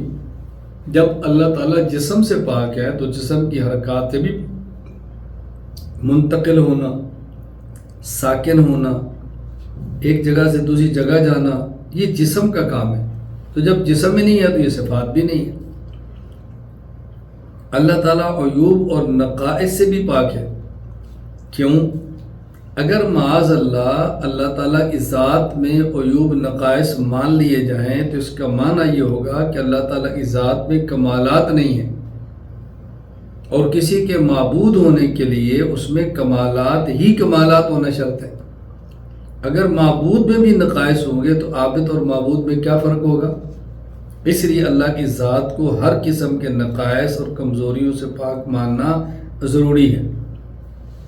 سورۃ الحشر آیت نمبر 23 اور 24، وَاللَّهُ الَّذِي لَا إِلَهَ إِلَّا هُوَ الْمَلِكُ الْقُدُّوسُ السَّلَامُ الْمُؤْمِنُ الْمُهَيْمِنُ الْعَزِيزُ الْجَبَّارُ الْمُتَكَبِّرُ سُبْحَانَ اللَّهِ عَمَّا يُشْرِكُونَ۔ دیکھو، اللہ بادشاہ ہے، عیبوں سے پاک ہے، سلامتی دینے والا ہے، امن دینے والا ہے، اللہ نگہبان ہے، اللہ غالب ہے، اللہ بگڑی بنانے والا ہے، اللہ متکبر عظمت والا ہے۔ هو اللہ الخالق البارئ المصور له الاسماء الحسنى۔ اللہ تعالیٰ آسمان و زمین کو بنانے والا ہے۔ اللہ تعالیٰ کی کتنی صفات ہیں؟ اللہ تعالیٰ صفات کمالات کے ساتھ متصف ہیں، عیوب اور نقائص سے اللہ تعالیٰ پاک ہے۔ وَهُوَ فَوْقَ الْعَرْشِ كَمَا وَصَفَ نَفْسَهُ وَلَكِنْ لَا بِمَعنَى التَّحَيُّزِ وَلَا الْجِهَةِ بَلْ لَا يَعْلَمُ كُنْهَ هَذَا التَّوَفُّقِ وَالْاِسْتِوَاءِ إِلَّا هُوَ وَالرَّاسِخُونَ فِي الْعِلْمِ مِمَّنْ آتَاهُ اللَّهُ مِنْ لَدُنْهُ عِلْمًا۔ اللہ تعالیٰ عرش پر مستوی ہے، جیسا کہ اس نے اپنے بارے میں خود بیان فرمایا، لیکن اللہ کا عرش پر مستوی ہونا کسی مکان اور جہت میں ہونے کے معنی میں نہیں، بلکہ اس فوقیت اور استواء کی حقیقت صرف وہی جانتا ہے یا پختہ کار اہل علم جانتے ہیں جنہیں اللہ تعالیٰ نے اپنی جانب سے خصوصی علم عطا فرمایا ہے۔ اہل سنت والجماعت کا موقف یہ ہے، اللہ تعالیٰ مستوی علی العرش ہیں، اللہ تعالیٰ کی صفت ہے استواء علی العرش، لیکن اللہ تعالیٰ مستوی علی العرش ہیں جس طرح اللہ تعالیٰ کی شان کے لائق ہے، بغیر تشبیہ کے، بغیر تجسیم کے، بغیر جہت کے، بغیر مکان کے۔ یعنی اللہ تعالیٰ عرش پر مستوی ایسے نہیں ہیں کہ اللہ تعالیٰ کا کوئی جسم ہے جو عرش کے اوپر ہے، حاشا وکلا، ایسا نہیں ہے۔ تو اللہ تعالیٰ مستوی علی العرش ہیں، بس اس کا یہی اعتقاد رکھنا ضروری ہے۔ مستوی علی العرش کا یہ معنی کرنا کہ اللہ تعالیٰ عرش کے اوپر ہے، یہ پھر صفت متشابہہ نہیں رہے گی۔ صفت متشابہہ تو ہوتی ہی وہ ہے کہ جس کا آدمی کو مراد معلوم نہ ہو۔ تو اگر ہمیں استواء کا لغوی معنی بھی آ جائے اور مراد کا پتہ بھی چل جائے تو پھر یہ صفت متشابہہ کیسے ہوگی؟ اس لیے امام ابو بکر احمد بن حسین البیہقی رحمہ اللہ وفات 458 ہجری کتاب الاسماء والصفات میں لکھتے ہیں، فَأَمَّا الْإِسْتِوَاءُ فَالْمُتَقَدِّمُونَ مِنْ أَصْحَابِنَا كَانُوا لَا يُفَسِّرُونَهُ وَلَا يَتَكَلَّمُونَ فِيهِ۔ ہمارے متقدمین اہل سنت والجماعت نہ اس کی تفسیر کرتے ہیں اور نہ ہی اس میں زیادہ کلام کرتے۔ انشاءاللہ العزیز اپنے مقام پر ہم دلائل دیں گے جب اس عقیدے پر بات کریں گے کہ جب کہا جائے اللہ تعالیٰ کی صفت استواء علی العرش کا مطلب کیا ہے، جب پوچھا جائے اللہ کہاں ہے، اللہ کی معیت ذاتیہ ہے یا صفاتیہ ہے، علمیہ ہے، اس کے اپنے موقع پر ہم دلائل دیں گے انشاءاللہ۔ یا صرف میں اس کتاب کو حل کر رہا ہوں کہ اللہ تعالیٰ مستوی علی العرش ہیں، لیکن مستوی علی العرش کا معنی حضرت شاہ صاحب خود فرما رہے ہیں، لا بمعنی تحیز ولا الجہہ۔ عرش تو اوپر ہے تو اس کا معنی یہ نہیں کہ اللہ عرش پر ہے، پھر تو جہت ہوگی نا، تو شاہ صاحب جہت کی نفی کرتے ہیں۔ تو جو لوگ یہ بات کہتے ہیں کہ جی اللہ تعالیٰ عرش پر ہیں اور عبارت شاہ صاحب کی پیش کرتے ہیں، تو شاہ صاحب کی عبارت پوری پیش کریں نا، ادھوری کیوں پیش کرتے ہیں؟ حضرت شاہ ولی اللہ رحمۃ اللہ علیہ جہاں فوق العرش فرماتے ہیں وہاں لا بمعنی تحیز ولا الجہہ بھی فرماتے ہیں کہ عرش اللہ کا مکان بھی نہیں ہے اور عرش اللہ کے لیے جہت بھی نہیں ہے، جبکہ خود عرش کے لیے تو جہت ہے، عرش اوپر ہے۔ تو اگر فوق العرش کا معنی ہو کہ اللہ حقیقتاً عرش پر ہے تو پھر اللہ تعالیٰ کے لیے جہت بھی ہوگی، حالانکہ اللہ جہت سے پاک ہے۔ یہاں ایک بات سمجھ لیں، اللہ تعالیٰ بلا جسم، بلا مکان اور بلا جہت موجود ہے۔ اللہ تعالیٰ بلا جسم، بلا مکان اور بلا جہت موجود ہے۔ جب اللہ تعالیٰ کی ذات کے بارے میں کوئی سوال کرے، این اللہ، اللہ کہاں پر ہے، تو جواب دینا چاہیے موجود بلا جسم بلا مکان بلا جہت۔ اللہ تعالیٰ بغیر جسم، بغیر مکان اور بغیر جہت کے موجود ہے۔ اللہ تعالیٰ موجود بلا جسم، بلا مکان، بلا جہت ہے۔ اس کو علماء اور طلباء سمجھتے ہیں، عام آدمی ان الفاظ کو نہیں سمجھتا۔ تو عام آدمی کو سمجھانے کے لیے یہ تعبیر اختیار کی جاتی ہے، یہ الفاظ اختیار کیے جاتے ہیں کہ اللہ تعالیٰ حاضر اور ناظر ہے، اللہ تعالیٰ ہر جگہ موجود ہے، اللہ تعالیٰ حاضر اور ناظر ہے، اللہ تعالیٰ ہر جگہ موجود ہے۔ اور جب یہ کہا جائے اللہ تعالیٰ ہر جگہ موجود ہے تو اس کا معنی یہ نہیں ہے کہ اللہ تعالیٰ کسی جگہ میں موجود ہے۔ اس کا معنی ہوتا ہے جب جگہیں نہیں تھیں اللہ تعالیٰ تب بھی تھے، آج جگہیں ہیں اللہ تعالیٰ اب بھی ہیں، اور جب جگہیں نہیں ہوں گی اللہ تعالیٰ تب بھی ہوں گے۔ ایک ہوتا ہے موجود فی مکان کہنا، توجہ رکھنا، ایک ہوتا ہے موجود فی کل مکان کہنا، ایک ہوتا ہے موجود بکل مکان کہنا۔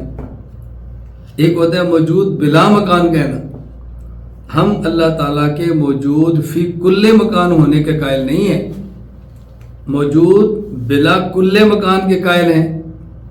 اور جب ہم کہتے ہیں نا موجود بکل مکان ہے تو اس کا معنی فی کل مکان نہیں ہوتا، اس کا معنی ہوتا ہے کہ اللہ تعالیٰ ہر جگہ ہے، لیکن یہ نہیں کہ ہر جگہ میں ہے. یہ ایسے ہی ہے کہ جیسے اللہ تعالیٰ موجود ہے. کب موجود ہے؟ کہتے ہیں ہمیشہ سے. آج بھی ہے؟ جی آج بھی ہے. آئندہ بھی ہوں گے؟ جی آئندہ بھی ہوں گے. تو کبھی کوئی کہتا ہے کہ آپ نے اللہ کو زمانے میں مان لیا ہے؟ کوئی بھی نہیں کہتا. جب ہم کہتے ہیں اللہ ہر جگہ ہے، جب جگہ نہیں تھی تب بھی تھے، جگہ ہے تب بھی ہے، جگہ نہیں ہوں گے تب بھی ہوں گے. تو لوگ کو اشکال ہوتا ہے کہ تم خدا کے لیے جگہ مان رہے ہو.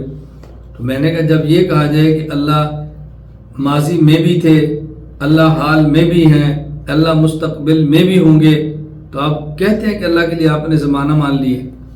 کہتے ہیں نہیں. تو اللہ تعالیٰ موجود بلا زمان ہے، ہمیشہ سے تھے، ہمیشہ رہیں گے. موجود بلا مکان ہے، یعنی کسی مکان خاص میں نہیں ہے. اس کو اچھی طرح ذہن نشین فرما لیں.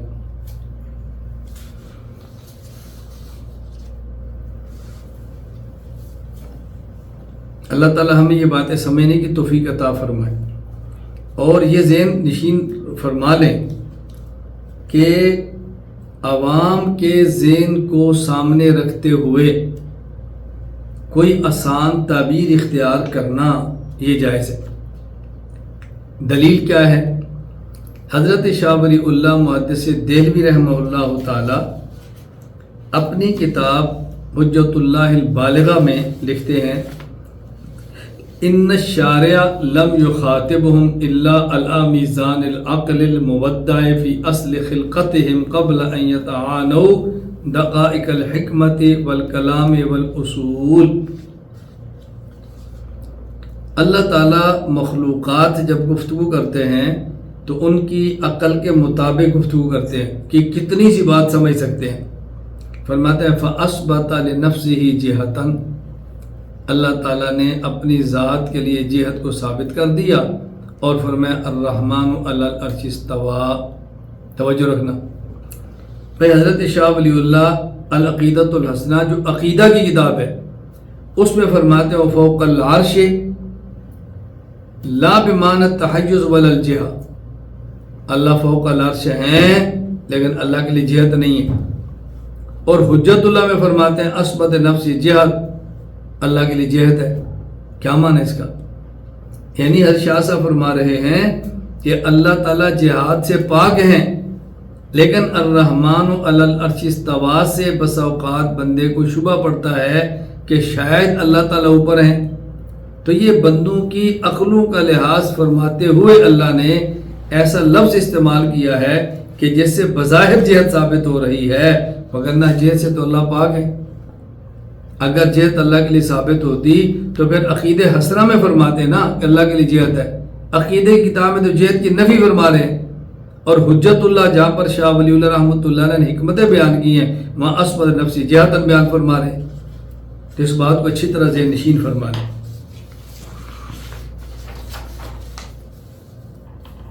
وَهُوَ مَرْئِيٌّ لِلْمُؤْمِنِينَ يَوْمَ الْقِيَامَةِ بِوَجْهَيْنِ. اللہ تعالیٰ کا ایمان والوں کو قیامت کے دن دیدار ہوگا. اور دیدار کی صورت کیا ہوگی؟ حضرت شاہ ولی اللہ رحمۃ اللہ علیہ فرماتے ہیں کہ اس کی دو صورتیں ہوں گی. نمبر 1 احدہما ای ینکشف علیہم انکشافا بلیغا اکثر من التصدیق بہ عقلا. انسان جس طرح دنیا میں اللہ کو بغیر دیکھے مانتا ہے، وہاں ایسا انکشاف ہوگا کہ اس سے زیادہ انسان دیکھ کر مانے گا. اس طرح منکشف ہو جائیں گے اللہ کی ذات کہ انسان جس طرح عقلی طور پہ مانتا ہے نا، اس سے زیادہ ان کو مانے گا. فَكَأَنَّهُ الرُّؤْيَةُ بِالْبَصَرِ. گویا کہ وہ دیکھنا ایسے ہوگا جیسے آنکھ سے دیکھ رہا ہے. فَكَأَنَّ کا معنی کیا ہوا؟ کہ آنکھ سے دیکھ نہیں رہا، آنکھ سے دیکھ نہیں رہا، گویا کہ آنکھ سے. یعنی اللہ تعالیٰ کا نور اس قدر منکشف ہوگا کہ یوں محسوس ہوگا کہ جیسے بندہ آنکھوں سے دیکھ رہا ہے، الا انہ من غیر محاذات و مقابلۃ و جہت، وہ بندے کے آمنے سامنے بھی نہیں ہوگا، خاص جہت میں بھی نہیں ہوگا، یعنی ہر طرف اس کا احاطہ ہوگا اور بندے کو محسوس ہوگا کہ جیسے میں دیکھ رہا ہوں۔ بلون، کوئی رنگ بھی نہیں ہوگا، خاص شکل بھی نہیں ہوگی۔ بہاس الوجہ قال بہ المعتزلہ، معتزلہ جو اہل سنت والجماعت کا فرقہ نہیں ہے وہ اسی رؤیت کے قائل ہیں۔ یہ رؤیت بالبصر نہیں ہے، کأنہ رؤیت بالبصر ہے، یعنی رؤیت بالبصر نہیں، رؤیت بالبصر کی طرح ہے۔ فرماتا ہے وہو حق، یہ بھی حق ہے۔ وَإِنَّمَا خَطَأَهُمْ فِي تَعْوِيلِ الرُّؤْيَةِ بِهَذَا الْمَعْنَى، حضرت شاہ صاحب فرماتے ہیں کہ ان کا قصور کیا ہے کہ وہ رؤیت بالبصر کی تعویل کرتے ہیں، یعنی ہم اس بات کے قائل ہیں کہ رؤیت ہوگی آنکھ سے، وہ کہتے ہیں اللہ کا دیدار نہیں ہوگا لیکن انکشاف ایسا ہوگا، بندے کو محسوس ایسے ہوگا کہ جیسے میں آنکھ سے دیکھ رہا ہوں، آنکھ سے دیکھ نہیں رہا ہوگا بلکہ محسوس ایسے ہوگا جیسے آنکھ سے دیکھ رہا ہوں۔ او حصرہم الرؤیۃ فی ھذا المعنی، شاہ صاحب فرماتے یا ان کی غلطی کیا ہے کہ وہ رؤیت کا صرف ایک ہی معنی مانتے۔ توجہ رکھنا، حضرت شاہ صاحب فرماتے ہیں قیامت کے دن اللہ کا دیدار ہوگا۔ میں ذرا دوسری صورت بیان کروں پھر سمجھانے میں آسانی ہوگی۔ ثانیہما، دوسری صورت رؤیت کی کیا ہے؟ ان یتمثل لہم بصور کثیرۃ، اللہ تعالیٰ کئی ایک صورتوں میں مؤمنین پر منکشف ہوں گے، کما مذکور فی السنہ، جس طرح کے حدیث میں موجود ہے، فَيَرَوْنَهُ بِأَبْصَارِهِمْ بِالشَّكْلِ وَاللَّوْنِ وَالْمُوَاجَهَةِ كَمَا يَقَعُ فِي الْمَنَامِ، جس طرح انسان نیند میں کسی کو دیکھتا ہے وہ رنگ بھی ہوتا ہے، وہ شکل بھی ہوتی ہے، حالانکہ حقیقت میں وہ رنگ اور شکل نہیں ہوتی، لیکن انسان نیند میں دیکھ رہا ہوتا ہے شکل بھی اور رنگ بھی۔ فرماتے ہیں اسی طرح انسان اپنی آنکھ سے دیکھے گا، شکل بھی رنگ بھی دیکھے گا۔ آگے کما یقع فی المنام کما اخبر بہ النبی صلی اللہ علیہ وسلم، جس طرح اللہ کے نبی نے خود فرمایا رأیت ربی فی احسن صورت، میں نے اللہ کو بہت خوبصورت ترین شکل میں دیکھا۔ فیرون ہناک عیانا کما یرون فی الدنیا مناما، تو وہاں انسان اللہ کو اس آنکھ کے ساتھ ایسے دیکھے گا جیسے دنیا میں کسی چیز کو خواب کی حالت میں دیکھتا ہے۔ وَهَذَانَ الْوَجْهَانِ نَفْهَمُهُمَا وَنَعْتَقِدُهُمَا، شاہ صاحب فرماتے ہیں ہم رؤیت کی ان دو صورتوں کو سمجھ سکتے ہیں، زیادہ نہیں سمجھ سکتے، اور ان دو کا اعتقاد رکھ سکتے ہیں۔ وَإِن كَانَ اللَّهُ تَعَالَى وَرَسُولُهُ أَرَادَ بِالرُّؤْيَةِ غَيْرَهُمَا فَحَقٌّ، اور اللہ اور اللہ کے رسول فرماتا ہے رؤیت پر حق ہے، اگر ان کی مراد اس دو کے علاوہ کوئی اور ہے ہم تب بھی تسلیم کرتے ہیں، اگرچہ ہمیں سمجھ نہیں آ رہی۔ آمنا بمراد اللہ تعالی ورسولہ وإن لم نعلم بعینہ ذالک، اگرچہ ہم اس کو نہیں جانتے لیکن ہم اس کا اعتقاد رکھتے ہیں۔ اب سمجھ لیں، حضرت شاہ ولی اللہ محدث دہلوی فرماتے ہیں، شاہ ولی اللہ محدث دہلوی فرماتے ہیں قیامت کے دن رؤیت کی دو صورتیں ہوں، ایک صورت اللہ تعالیٰ کا انکشاف ہو، ظہور ہو، اتنا بلیغ ہو کہ انسان آنکھ سے نہ دیکھتے ہوئے بھی یہ سمجھے گویا کہ میں آنکھ سے دیکھ رہا ہوں، تو رؤیت بالبصر نہیں ہے، بدون البصر ہے۔ یہ اعتقاد ہے معتزلہ کا۔ اہل سنت والجماعت کا عقیدہ یہ ہے کہ ہم قیامت کے دن اللہ تعالیٰ کو اس جسم اور سر والی آنکھ سے دیکھیں گے۔ توجہ رکھنا، اہل سنت والجماعت کا موقف قیامت کے دن اللہ کا دیدار ہوگا اس حقیقی آنکھ سے، اور معتزلہ کا موقف کہ دیدار اس آنکھ سے نہیں ہوگا لیکن ایسے ہوگا کہ گویا ہم آنکھ سے دیکھ رہے ہیں۔ حضرت شاہ صاحب فرماتے ہیں کہ دونوں ٹھیک ہیں، ہم دونوں کو سمجھ سکتے ہیں، دونوں کا اعتقاد رکھتے ہیں۔ سوال یہ ہے کہ جب یہ دونوں ٹھیک ہے تو پھر ہم کیوں کہتے ہیں کہ معتزلہ کا عقیدہ درست نہیں ہے؟ حضرت شاہ صاحب فرماتے ہیں ان کے عقیدے کو درست نہ کہنے کی دو وجہ. ایک وجہ کہ ہمارا اعتقاد ہے کہ ہم رؤیت بالبصر کے قائل، اور معتزلہ کہتے ہیں کہ بالبصر نہیں، ایسے ہوگا جیسے آنکھ سے دیکھ رہے ہیں. وہ معنی رؤیت کا غلط کرتے ہیں. غلط ہے تو پھر حق کیوں کہتے ہیں؟ حضرت شاہ صاحب فرمانا چاہتے ہیں کہ رؤیت بالبصر اور کأنہ بالبصر یہ گویا بصر کے قریب ہے، ہم اس لیے اس کو تسلیم کر لیتے ہیں. دوسری وجہ معتزلہ کے موقف غلط ہونے کی کہ معتزلہ کہتے ہیں رؤیت ہوگا لیکن رؤیت بالبصر نہیں، وہ کأنہ بالبصر ہوگی. ہم ایک ہی معنی مانتے ہیں، دوسرا معنی تسلیم نہیں کرتے. تو معتزلہ کے موقف کے غلط ہونے کی وجہ وہ رؤیت بالبصر کو، وہ رؤیت بالبصر نہیں، آنکھ کے ساتھ دیکھنا نہیں، گویا آنکھ کے ساتھ دیکھنا مانتے. حالانکہ آنکھ کے ساتھ دیکھنا ماننا چاہیے، لیکن اس معنی میں وہ درست کیوں ہے؟ گویا کہ دیکھنا آنکھ سے دیکھنے کی طرح قریب قریب ہے. اور دوسرا ان کے غلط ہونے کی وجہ کہ وہ رؤیت کا معنی صرف یہی کرتے ہیں کہ وہ کأنہ بالبصر ہوگا، جبکہ دلائل رؤیت بالبصر پر بھی ہیں، تو انہیں غلط معنی متعین کر لیا. اس لیے ہم نے کہا کہ معتزلہ کا عقیدہ درست نہیں ہے.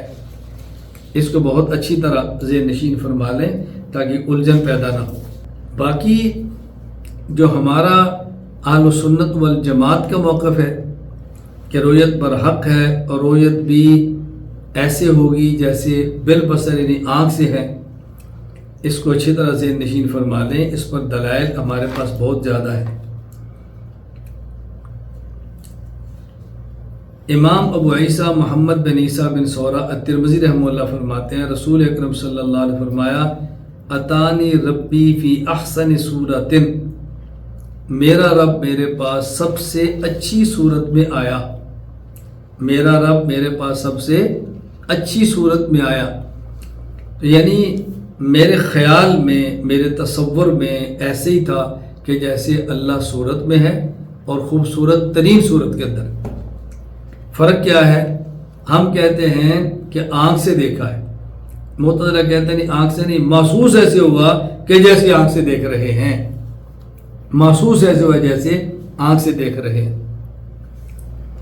ہم اللہ تعالیٰ کی رؤیت کے قائل ہیں اور بالبصر رؤیت کے قائل، اس پر دلائل ہیں، اسے نشین فرما لیں. دلائل تو بہت ہیں، چھت ایک میں نقل کرتا ہوں. سورۃ القیامہ آیت نمبر 22 اور 23 وجوہ یومئذ ناظرہ الی ربہا ناظرہ، تر و تازہ چہرے ہوں گے، اللہ کو دیکھ رہے ہوں گے. اللہم اجعلنا منہم. علامہ فخر الدین رازی رحمۃ اللہ علیہ وفات 606 ہجری التفسیر الکبیر میں اس آیت کا لکھتے ہیں اعلم ان جمہور اہل سنت یتمسکون بہذه الآیہ فی اثبات ان المؤمنین یرون اللہ تعالی یوم القیامہ. جمہور اہل سنت والجماعت نے اس آیت کو بطور دلیل پیش کیا ہے کہ قیامت کے دن ایمان والے اللہ کو دیکھیں گے. سورہ یونس آیت نمبر 26 للذین احسنوا الحسنى وزیادہ، کہ محسنین کو قیامت کے دن حسنہ بھی ملے گی اور حسنہ سے کچھ زائد بھی ملے گا. یہ حسنہ کیا ہے اور حسنہ سے زائد کیا ہے؟ علامہ جلال الدین عبد الرحمن بن ابو بکر سیوطی رحمہ اللہ وفات 911 ہجری تفسیر الدر المنصور میں لکھتے ہیں ابو موسیٰ اشعری رضی اللہ عنہ فرماتے ہیں رسول اللہ صلی اللہ علیہ وسلم نے فرمایا ان اللہ یبعث یوم القیامت منادی ینادی، اللہ قیامت کے دن ایک اعلان کرنے والے کو فرمائیں گے اعلان کرو یا اہل الجنہ، اللہ یا اہل الجنہ، اور اس کی منادی بصوت یسمعہ اولہم وآخرہم، تمام جنتی اس آواز کو سنیں گے ان اللہ وعدکم الحسنى وزیادہ، خدا نے تم سے حسنہ اور کچھ زائد کا وعدہ کیا تھا. فالحسنى الجنہ، حسنہ کا معنی جنت ہے، وزیادہ النظر الی وجہ الرحمن، وزیادہ النظر الی وجہ الرحمن، اللہ کا دیدار ہے. اللہم اجعلنا منہم، اے اللہ تو مجھے اور اس سبق سننے والے ہر مرد اور عورت کو ان میں شامل فرما، ہمیں جنت بھی عطا فرما، اپنا دیدار بھی عطا فرما. سورۃ المطففین آیت 23، علی الارائک ینظرون، علی الارائک ینظرون، آرام دہ نشستوں پر بیٹھے دیکھیں گے۔ کیا دیکھیں گے؟ حافظ اسماعیل بن عمر بن کثیر دمشقی رحمہ اللہ، وفات 774 ہجری، تفسیر ابن کثیر میں لکھتے ہیں علی الارائک ینظرون ای الی اللہ عز وجل، اللہ کو دیکھیں گے۔ حدیث پاک صحیح بخاری 573، جریر بن عبداللہ رضی اللہ عنہ فرماتے ہیں کنا عند النبی صلی اللہ علیہ وسلم اذ نظر الی القمر لیلۃ البدر، ہم رسول اللہ صلی اللہ علیہ وسلم خدمت میں بیٹھے تھے، اچانک آپ نے 14ویں کی رات تھی، آپ نے چاند کو دیکھا اور فرمایا اما انکم سترون ربکم کما ترون ھذا لا تضامون فی رؤیتہ، سنو تم قیامت کے دن اپنے رب کو ایسے دیکھو گے جیسے اس چاند کو دیکھ رہے ہو، اس کے نور و جمال کو دیکھنے میں کوئی دشواری پیش نہیں آ رہی۔ اس پر اشکال ہے۔ اشکال کیا ہے؟ ہم کہتے ہیں کہ اللہ تعالیٰ کو دیکھنا بغیر تشبیہ کے، اس کی کوئی مشابہت نہیں، تو حدیث میں تو آتا ہے اما انکم سترون ربکم کما ترون ھذا، تم قیامت میں خدا کو ایسے دیکھو گے جیسے تم اس چاند کو دیکھ رہے ہو، تو تشبیہ تو آپ نے دے دی ہے۔ اس کا جواب سمجھو، اس تشبیہ کا مطلب کیا ہے؟ اس کا مطلب یہ ہے تم اس چاند کو دیکھ رہے ہو اور تمہیں پورا یقین ہے کہ تم چاند کو دیکھ رہے ہو، اسی طرح تم قیامت کو خدا کو دیکھو گے اور تمہیں یقین ہوگا کہ ہم خدا کو دیکھ رہے ہیں۔ تو یہ تشبیہ اس میں نہیں ہے کہ جیسے چاند کو دیکھا ویسے خدا کو دیکھیں گے، چاند تو جسم والا ہے، چاند تو ہمارے آمنے سامنے ہے، اللہ تو محاذات، مقابلہ، آمنے سامنے، جہت اور جسم سے پاک ہے۔ صحیح مسلم حدیث نمبر 181، حضرت صہیب فرماتے ہیں رسول اللہ صلی اللہ علیہ وسلم نے فرمایا اذا دخل اہل الجنت الجنہ، اہل جنت جنت میں داخل ہوں گے، اللہ فرمائیں گے تريدون شيئا ازيدكم، کچھ اور بھی چاہتے ہو نعمت؟ اہل جنت کہیں گے الم تبیض وجوہنا، اللہ آپ نے ہمارے چہروں کو سفید کر دیا، الم تدخلنا الجنہ، آپ نے ہمیں جنت میں داخل کر دیا، وتنجنا من النار، آپ نے ہمیں جہنم سے بچا لیا، قال فیکشف الحجاب، اللہ درمیان کے حجاب کو اٹھا دیں گے، فما اوتوا شیئا احب الیہم من النظر الی ربہم، تو آج جو خدا کا دیدار ہوگا اس سے زیادہ محبوب چیز اہل جنت نے جنت میں نہیں دیکھی ہوگی۔ اللہم اجعلنا منہم، اللہم اجعلنا منہم، اللہم اجعلنا منہم، کہ اللہ مجھے اور اس سبق پڑھنے اور سننے والے ہر مرد اور عورت کو اپنے دیدار کی نعمت عطا فرما دی۔ علماء امت کا موقف، یعنی اہل سنت والجماعت کے حضرات کا موقف، اہل سنت والجماعت کے اکابرین کے میں چند ایک حوالے پیش کرتا ہوں، صرف بطور تائید کے یہ بتانے کے لیے کہ ہمارے اہل سنت والجماعت کے اکابر اللہ تعالیٰ کے دیدار کے قائل تھے۔ ایسا نہیں ہے کہ میں کوئی اپنا شخصی نظریہ پیش کر کے اور اس پر دلائل دیتا جا رہا ہوں۔ امام ابو جعفر احمد بن محمد بن سلامہ الطحاوی رحمہ اللہ، وفات 321 ہجری، عقیدۃ الطحاویہ، فرماتے ہیں والرؤیۃ حق لأہل الجنہ بغیر احاطۃ ولا کیفیت، اہل جنت کو اللہ کا دیدار ہوگا بغیر احاطہ کے، بغیر کیفیت کے۔ احاطہ کا معنی کیا ہوتا ہے؟ احاطہ کا معنی کوئی بھی چیز، مثال کے طور پہ ہم، یہ ٹوپی ہے، اس ٹوپی کو ہم نے ادھر سے بھی دیکھا، ادھر سے بھی دیکھا، ادھر سے بھی دیکھا، اندر سے بھی دیکھا، یہ بھی دیکھی، رنگ بھی دیکھا، چیزیں بھی دیکھی، اندر سے سلائیاں بھی دیکھی، یہ احاطہ۔ اللہ کا دیدار ایسا نہیں ہوگا، الیاذ باللہ، اللہ تو مشابہت کے مماثلت سے پاک ہے۔ امام ابو بکر احمد بن حسین بن علی بن موسیٰ البیخی رحمہ اللہ، وفات 458 ہجری، کتاب الاعتقاد، باب القول فی اثبات رؤیت اللہ عز وجل فی الآخرہ، ایک مستقل باب قائم کیا اللہ کے دیدار کو ثابت کرنے کے لیے۔ حافظ عماد الدین اسماعیل بن خطیب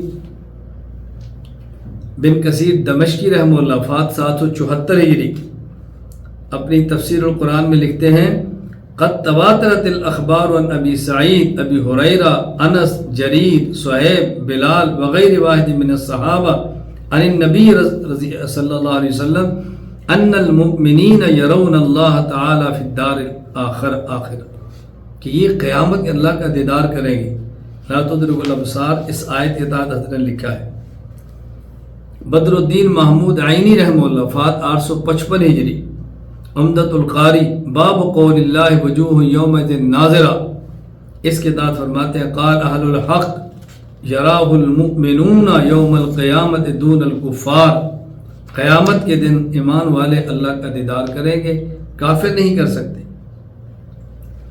شیخ الاسلام علامہ شبیر احمد عثمانی رحمہ اللہ وفات 1369 ہجری تفسیر عثمانی وجوہ یومئذ ناظرہ، اس آیت کے ساتھ لکھتے ہیں قرآن کریم احادیث متواترہ سے یقینی طور پر معلوم ہو جائے گا کہ آخرت میں اللہ تعالیٰ کا دیدار ہوگا، گمراہ لوگ اس کے منکر ہیں کیونکہ دولت ان کے نصیب میں نہیں۔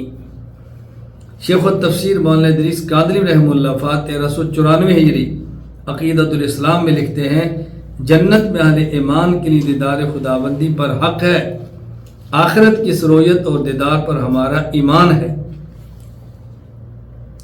یہاں سوال ہے سورۃ الانعام آیت نمبر 103 لا تدرکہ الابصار وہو یدرک الابصار، آنکھیں اللہ کی ذات کا احاطہ نہیں کر سکتی، اللہ آنکھوں کا احاطہ کر سکتے ہیں۔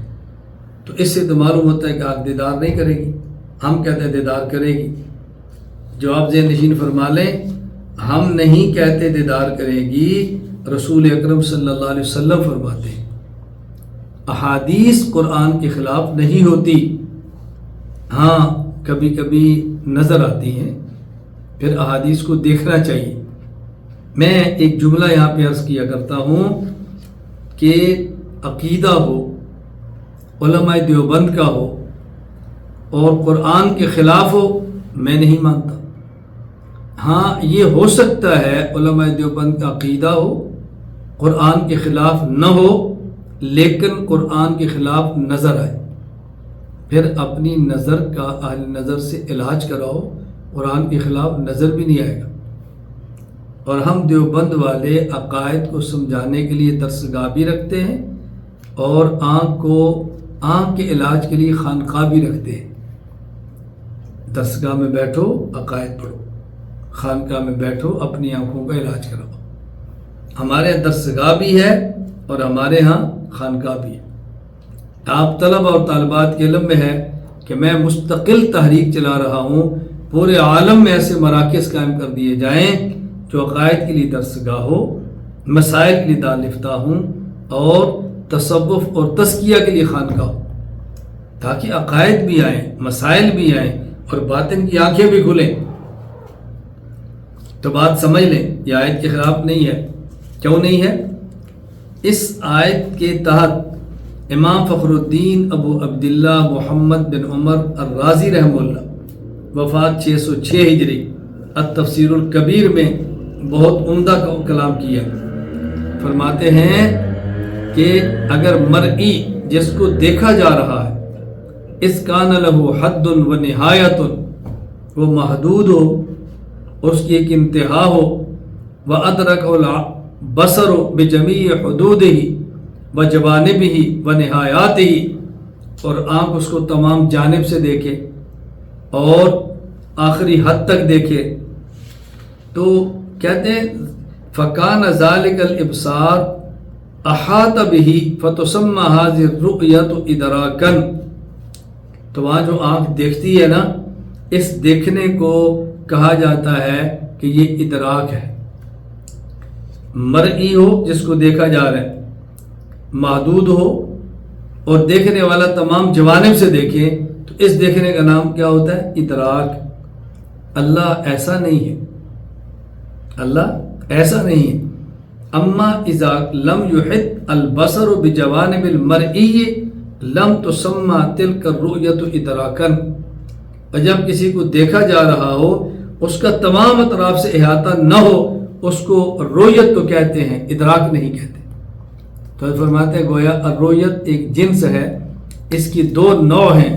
ایک ہے رؤیت محل احاطہ، ایک ہے رؤیت لا محل احاطہ. ایک ہے وہ رؤیت جس میں احاطہ ہو ہر جانب سے، ایک ہے وہ رؤیت جہاں احاطہ نہ ہو. والرؤیت محل احاطہ یا المسمى بالادراک. رؤیت محل احاطہ کو ادراک کہتے ہیں. فنفی الادراک یفید النفی نوع واحد من نوعی رؤیت فنفی النوع لا یوجب نفی الجنس. اور فرماتے ہیں کہ ادراک کی نفی کرنے سے رؤیت کی ایک نوع کی نفی تو ہوگی، مکمل رؤیت کی نفی نہیں ہوگی. تو رؤیت کی ایک نوع ہے ادراک، نوع کی نفی سے جنس کی نفی نہیں ہوتی. یعنی اگر تمام جانب سے دیکھنے کی نفی ہو رہی ہے تو بغیر احاطے کے دیکھنے کی نفی نہیں ہو سکتی. آسان لفظوں میں اس کا خلاصہ سن لیں. خلاصہ کیا ہے؟ قرآن کریم نے اس دیکھنے کی نفی کی ہے جو تمام اطراف، تمام جہات اور پورے حقائق کے ساتھ، اور حدیث پاک میں اس رؤیت کی نفی نہیں ہے، بلکہ اس رؤیت کا اس بات ہے جو ہر جانب سے نہ ہو. میں اس کو سمجھانے کے لیے اور آسان لفظوں میں کہا کرتا ہوں کہ دیکھو، ایک ہے رؤیت تفصیلی اور ایک ہے اجمالی. تفصیلی رؤیت کی نفی ہے اور اجمالی رؤیت کا ثبوت ہے. یہ تو عام امتی کا معاملہ تھا، عام ایمان والوں کا معاملہ ہے. رسول اکرم صلی اللہ علیہ وسلم کی تو ذات گرامی وہ ہے کہ جنہوں نے موت سے پہلے اس دنیا میں اس آنکھ سے اللہ کی ذات کا دیدار فرمایا، اور اس پر دلائل ہیں. حضرت امام جلال الدین سیوطی رحمہ اللہ وفات 211 ہجری الخصائص الکبریٰ میں لکھتے ہیں، عبداللہ بن عباس رضی اللہ عنہ فرماتے ہیں رسول اللہ صلی اللہ علیہ وسلم فرمایا رأیت ربی عز وجل، میں نے اپنے رب کو دیکھا ہے. امام ابو بکر احمد بن عمر بن عبد الخالق البزار رحمہ اللہ وفات 292 ہجری مسند بزار حدیث نمبر 7379 فرماتے ہیں انس بن مالک کہتے ہیں رسول اللہ صلی اللہ علیہ وسلم فرمایا فتح لی باب من ابواب السماء ورأیت النور العظم، میری آسمان کا دروازہ کھلا اور میں نے نور اعظم کو دیکھا. مسند بزار حدیث نمبر 7165 انس فرماتے ہیں ان محمد صلی اللہ علیہ وسلم رأى ربہ تبارک و تعالی، رسول اللہ صلی اللہ علیہ وسلم نے اللہ کو دیکھا ہے. امام ابو عبداللہ محمد بن احمد انصاری رحمہ اللہ وفات 671 ہجری الجامع الاحکام القرآن لا تدرک الابصار کے تعلق لکھتے ہیں یہ حضرت مروان نے ابو ہریرہ رضی اللہ عنہ سے پوچھا ہل رأى محمد ربہ فقال نعم، کیا رسول اللہ صلی اللہ علیہ وسلم نے اللہ کا دیدار کیا؟ فرمایا بالکل کیا. امام ابوبکر عبدالرزاق بن حمام وفات 211 ہجری التفسیر اپنی کتاب التفسیر میں لکھتے ہیں مبارک بن فضالہ کہتے ہیں حسن قسم اٹھاتے، حسن بصری یحلف باللہ ثلاثۃ لقد رأى محمد ربہ، 3 قسمیں اٹھا کر فرمایا کہ رسول اللہ صلی اللہ علیہ وسلم نے اللہ کی ذات کو دیکھا ہے. خیر میں عرض کروں کہ اس پر بہت سارے حوالہ جات موجود ہیں، میں نے سارے حوالے نقل نہیں کی. ایک اشکال ہے کہ حضرت ام المومنین امی عائشہ رضی اللہ تعالی عنہا اس کا انکار فرماتی تھی. اس کا کیا جواب ہے؟ پہلے وہ انکار فرماتی تھی، پوری بات سن لیں تاکہ صحیح سوال آپ کو سمجھ جائے وہ انکار کس کا فرماتی تھی. حدیث مسلم بن حجاج القشیری رحمہ اللہ نے وفات 261 ہجری صحیح مسلم 170 نمبر حدیث امام مسلم نقل فرمائی ہے. حضرت مسروق تابعی فرماتے ہیں میں ام المومنین امی عائشہ رضی اللہ تعالیٰ عنہ کی خدمت میں تھا تو فقالت یا ابا عائشہ، تو ان نے حضرت مسروق سے پوچھا ابو عائشہ، آپ کی کنیت تھی ابو عائشہ، تو ان نے کہا کہ ثلاث من تکلم بواحدۃ منہن فقد اعظم علی اللہ الفریہ، 3 چیزیں ایسی ہیں جس کا یہ عقیدہ ہو تو اس نے اللہ پر بہت بڑا جھوٹ بولا ہے۔ کہتے ہیں میں نے پوچھا وہ 3 چیزیں کون سی ہیں؟ آپ نے فرمایا من زعم ان محمد رأى ربہ فقد اعظم علی اللہ الفریہ، جس نے یہ کہا کہ رسول اکرم صلی اللہ علیہ وسلم نے اللہ تعالیٰ کا دیدار کیا ہے، اس نے خدا پر جھوٹ باندھا ہے، اس نے بہت بڑا جھوٹ بولا۔ تو کہتے ہیں میں نے فوراً کہا، میں نے کہا ام المومنین آپ جلدی نہ کریں، آپ کیا فرما رہی ہیں؟ قرآن کریم میں ہے وَلَقَدْ رَآهُ بِالْأُفُقِ الْمُبِينِ وَلَقَدْ رَآهُ نَظْرَةً أُخْرَى، کہ افق مبین پر دیکھا ہے، دوسری مرتبہ پھر دیکھا ہے۔ امی عائشہ فرماتی ہیں سب سے پہلے اس آیت کے بارے میں نے رسول اللہ صلی اللہ علیہ وسلم سے پوچھا تھا، آپ نے فرمایا تھا کہ وہ جبرائیل امین کو میں نے دیکھا۔ اس کا تعلق جبرائیل امین کے ساتھ ہے، اللہ کے دیدار کے ساتھ نہیں ہے۔ خیر ہم ان آیات کو اللہ کے دیدار پر پیش بھی نہیں کرتے، ہم بھی کہتے ہیں اس آیات کا معنی ہے کہ رسول اللہ صلی اللہ علیہ وسلم نے جبرائیل امین کو دیکھا ہے۔ آگے اس کا جواب آئے گا۔ دوسری اچھا پھر امی عائشہ رضی اللہ تعالی عنہ نے فرمایا کہ دیکھو کیا تم نے قرآن کریم کی آیت نہیں سنی؟ لا تدرک الابصار ویدرک الابصار وهو اللطیف الخبیر، یہی آیت کہ جیسے نفی رؤیت کی۔ نمبر 2، کیا تم نے آیت نہیں سنی وما کان لبشر ان یکلمہ اللہ الا وحیا او من وراء حجاب او یرسل رسولا فیوحی باذنہ ما یشاء انہ علی حکیم، اللہ تعالیٰ جب بھی بشر سے ہم کلام ہوتے ہیں تو وحی فرماتے ہیں، یا پردے کے پیچھے سے بات کرتے ہیں، یا اپنا فرشتہ بھیج کے بات کرتے ہیں، تو براہ راست نبی دیکھیے تو اس آیت کے خلاف ہے۔ یہ انہوں نے 2 باتیں فرمائی، جواب آ گیا ہے۔ ومن زعم، اور فرمایا جس کا یہ عقیدہ ہو کہ رسول اللہ صلی اللہ علیہ وسلم نے سارا دین بیان نہیں کیا، اس نے بھی جھوٹ بولا ہے۔ کیوں؟ اللہ قرآن فرماتے ہیں یا ایھا الرسول بلغ ما انزل الیک من ربک وان لم تفعل فما بلغت رسالتہ۔ نمبر 3، اور جو یہ کہے کہ حضور صلی اللہ علیہ وسلم کل کی خبریں جانتے تھے، وہ بھی جھوٹ بولتا ہے۔ کیوں؟ اللہ تعالیٰ فرماتے ہیں قل لا یعلم من فی السماوات والارض الغیب الا اللہ۔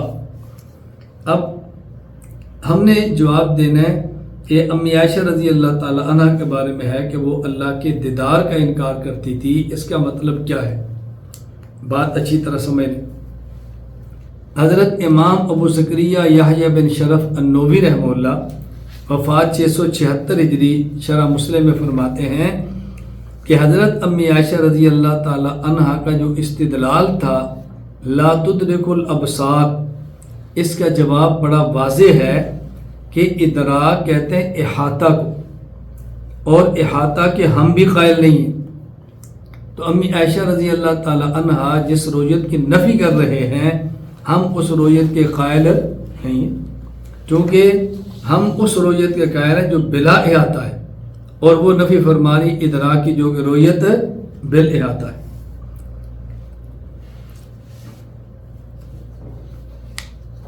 دوسرا جواب ذہن نشین فرمائیں، اگر کسی مسئلے میں 2 صحابہ میں اختلاف ہو جائے رضی اللہ عنہ، اور ایک صحابی قرآن سے استدلال کرے اور دوسرا صحابی اس سے اختلاف کرے، تو ایک صحابی جو استدلال کرتا ہے پھر اس کا استنباط حجت نہیں ہوتا۔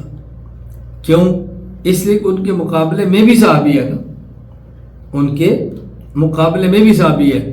اگر امی عائشہ رضی اللہ تعالی عنہ استدلال فرماتی، اس آیت سے استنباط فرما کے رؤیت کی نفی کرتی اور مقابلے میں صحابہ کرام نہ ہوتے، ہم امی عائشہ رضی اللہ تعالیٰ عنہ کی بات بلا چورا مانتے، لیکن مد مقابل اور صحابہ ہیں۔ علامہ ابو زکریا یحییٰ بن شرف النووی رحمہ اللہ فرماتے ہیں لأن عائشہ رضی اللہ تعالی عنہ لم تخبر ان سمعت النبی صلی اللہ علیہ وسلم یقول لم ارى ربی۔